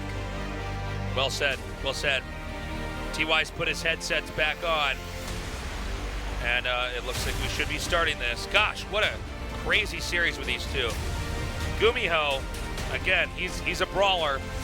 TY needs to get the right opening, handle what GuMiho's going to do. It seems like in every game, GuMiho is the one to initiate. Yep. Maybe TY wants to do a proxy. Maybe that's how you beat somebody like GuMiho. You seize the game. Oh, jeez, that would be the craziest of crazies. Seems like if TY can play a more standard game, he can win. But GuMiho's so unpredictable with these builds. He's picking all sorts of crazy fights on the map. And it doesn't seem like it's been easy for TY. Well, it certainly has not. This guy's been on the ropes. Now we're going into Lost and Found. One player will be found. The other has lost the game. Oh, it's taking longer to load. Go! Come on, that was a good joke. It was a good joke to end it on. Okay. Now it started. Has lost the game. Fight!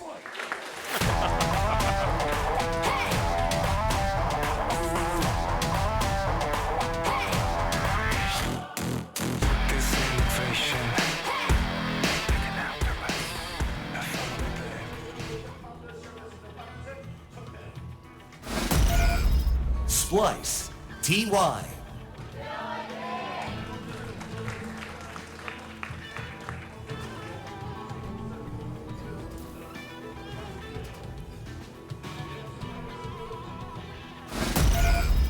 Storm Gaming, GuMiho. Okay, so no proxy this game. GuMiho going gas first. TY with the barracks. So a little bit different here. Double gas from GuMiho, so quite a bit of tech coming up, no doubt.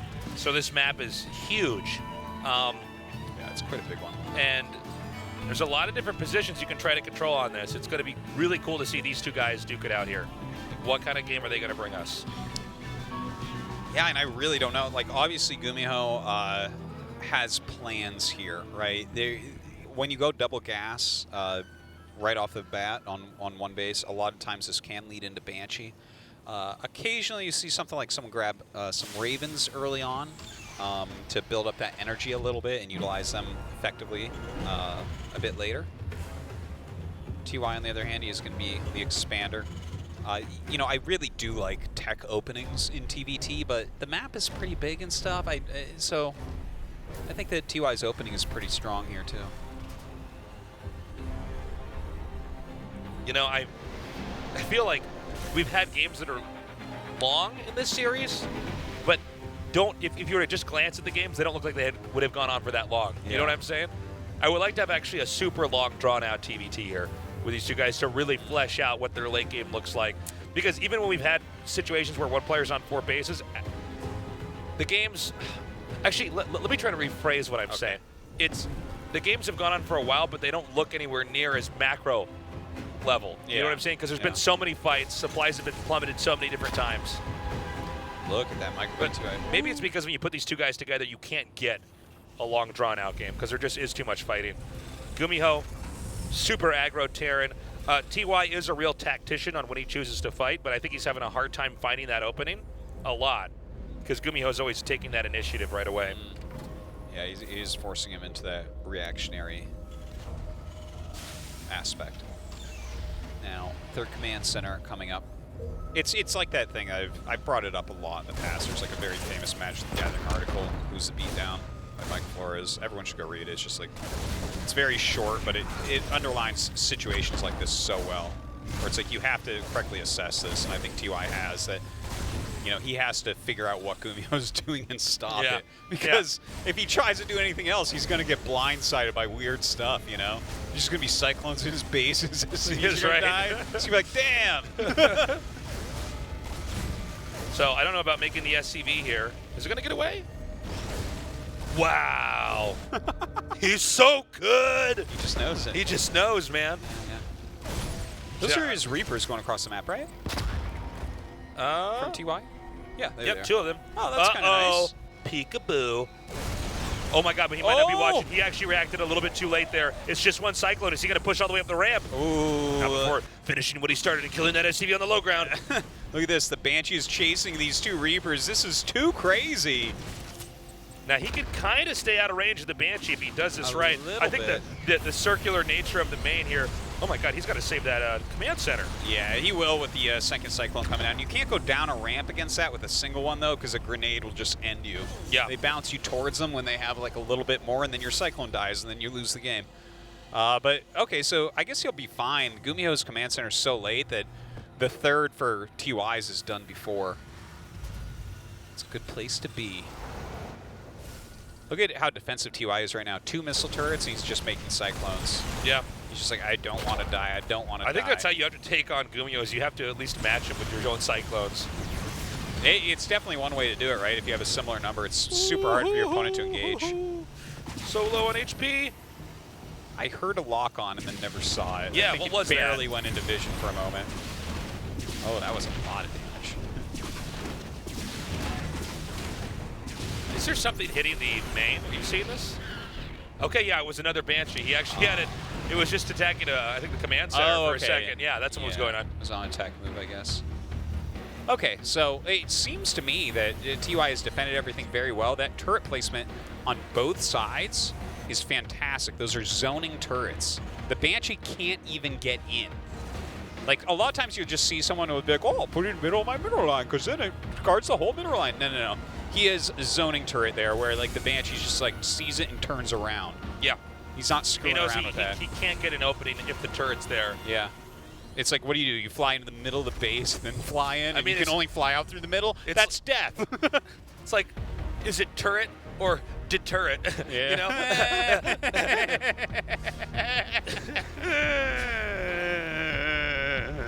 Yeah, we write our own jokes, guys. So, the third command center is going to land over here for TY. Now, GuMiho actually got a surprisingly quick third here. He's trying to play some catch-up.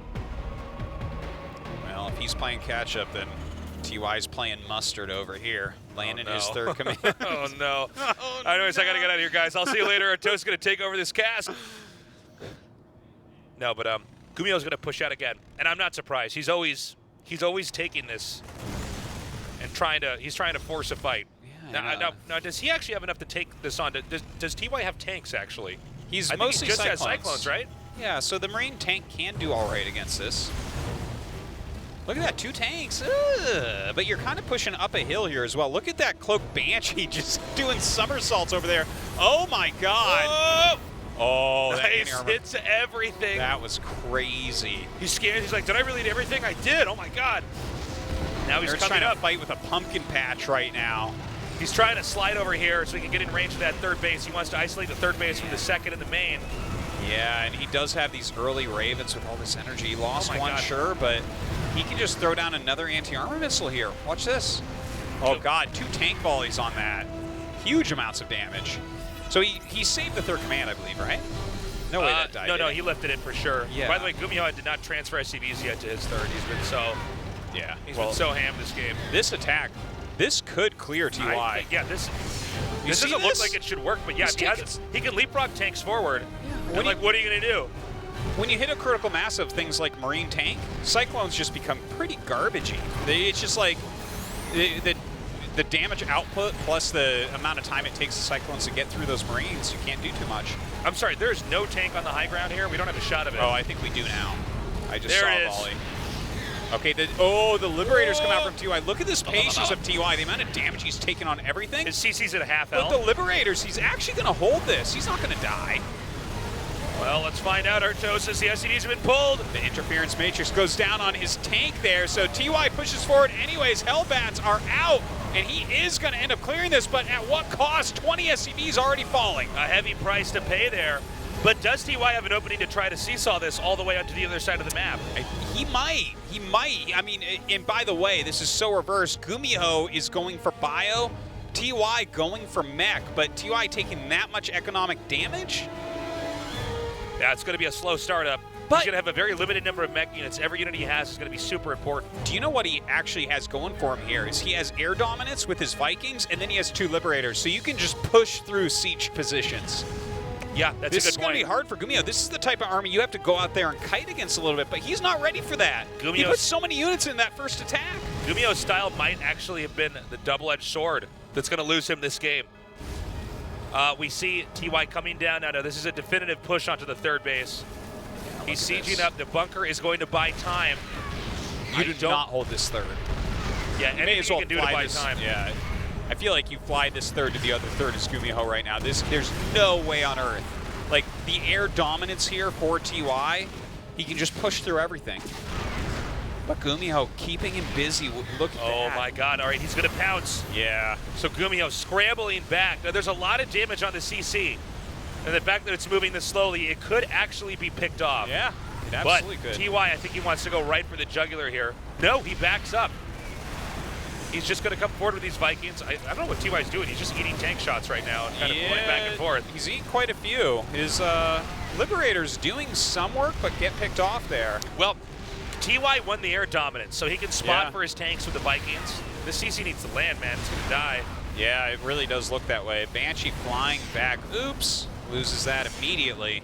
Some SCVs going down. It looks like GuMiho saves that third command center, which is obviously very important. Oh my God. No, That's so funny. He instantly cancels it. Oh my God. He cancels it. He starts it just below that. That is crucial but not right there. Stim means he can't push out with his infantry. Yeah. Without Stim, it is so hard to engage into anything here. That is brutal. He gets 1-1, but without Stim, who cares? He has some of his own Vikings, but he is outnumbered in that Viking count. Oh man, TY is just putting pressure on. This is so smart by TY because he doesn't even have to push the expansion. He's just going to tear up all the infrastructure here inside the main base.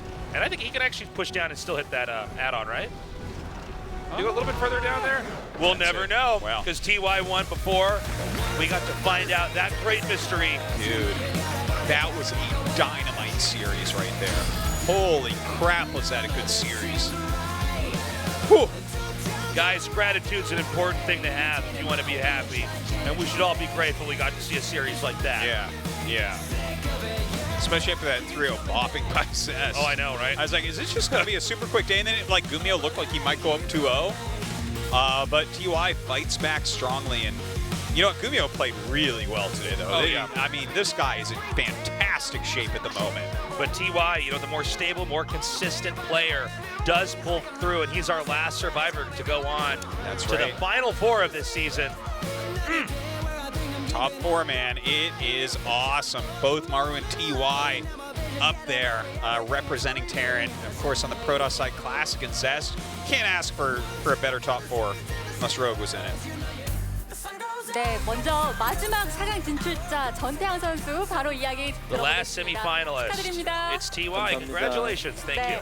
GSL 8강 하면 사실 가장 기분 나쁜 분 중에 한 분이 전태양 선수일 텐데요. 이 8강을 넘은 소감 먼저 어떠신가요? 일단 첫 경기 끝나고 나서 두 I 번째 경기 imagine you weren't comfortable 하는데 talking about the GSL quarterfinals previously in our interview because you had had difficulties in the past. 뭔가 8강 마음에 이렇게 꼬이나 이런 생각이 굉장히 많이 들더라고요. 네. Yeah, I actually had some 힘들게 problems with my keyboard in that series, and I thought it was that GSL curse coming back again. So I didn't think I was going to make it after that. So I'm really glad I did. 굉장히 복잡하셨을 텐데 한 세트 한 세트 지날수록 오히려 더 침착해지시는 걸 느꼈거든요. 사실 제가 보통 Seems like you've 프로게이머들은 gotten more 첫 게임 composed. 해보면은 그날의 네. 컨디션이 어느 정도인지 대충 감이 오거든요. 근데 첫 경기를 하자마자 All pro gamers 오늘 say 컨디션이 굉장히 안 you can usually tell what 좋구나라는 your 생각을 condition 많이 is during 했어요. your 그래서 first game. And after 이거는 that first 뭔가 match, I 반반으로 thought, 가면 I 안 don't think my 되겠다는 condition is that 생각으로 good. 모든 빌드를 So I 거의 다 thought, okay, if I can 바꿨거든요. play, 즉흥적으로. 근데 you know, 그게 잘 a 통한 것 50-50 game, 같아요. it wouldn't work. So what I did is I tried to spontaneously change my builds on each map so that he couldn't get a read on me, and it worked out well. 4세트에서 원점으로 Very 만들 수가 interesting, by the way. 있었잖아요.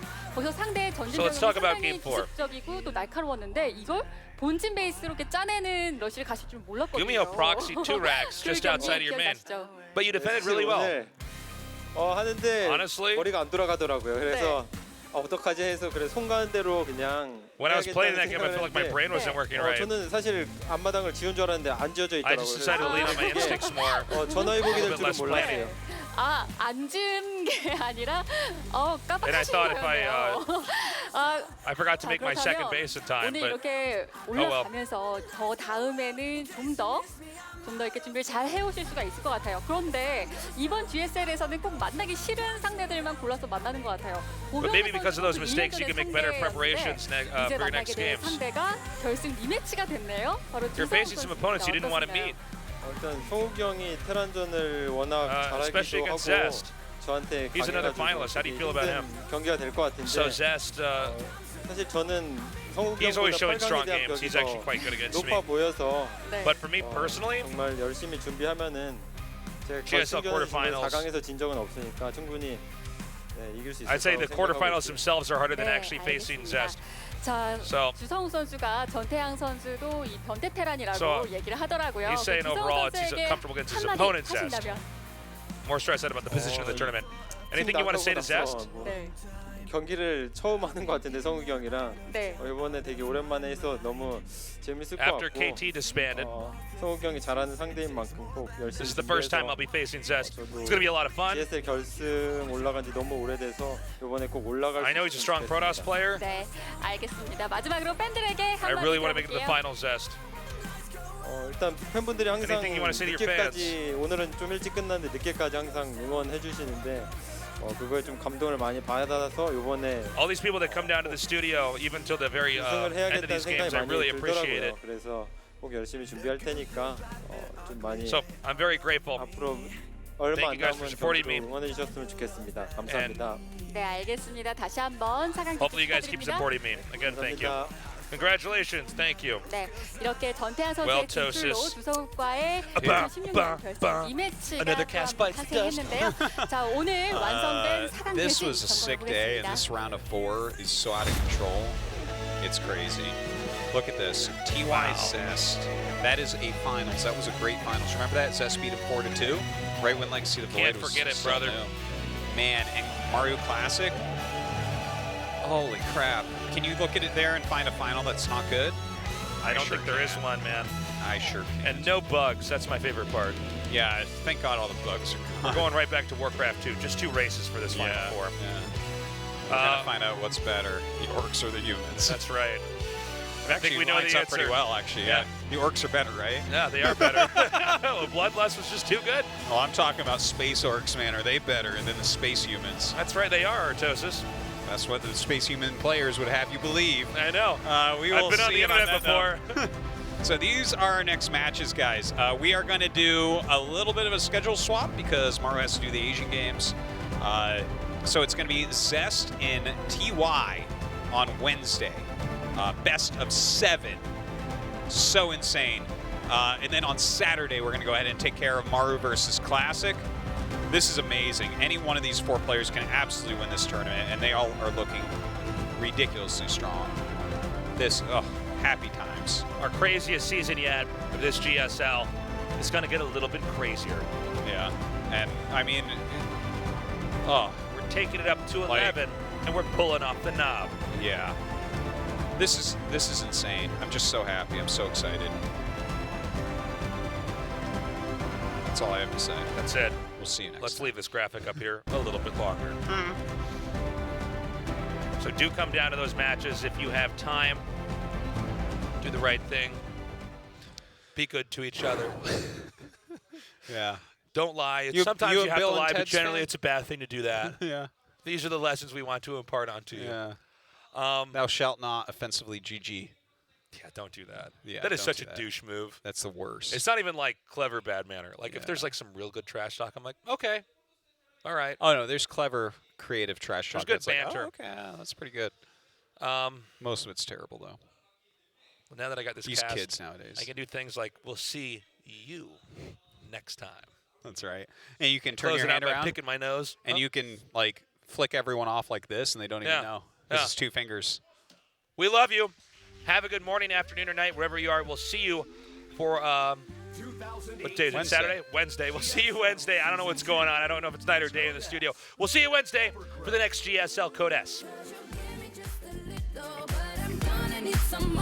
Don't you treat me like a stranger? I've been close to you before. Got me feeling like a rebel, breaking out of my own rules. Oh, I know that no one got nothing on you.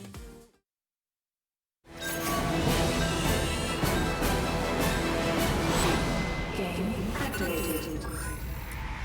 There's a place at the end of the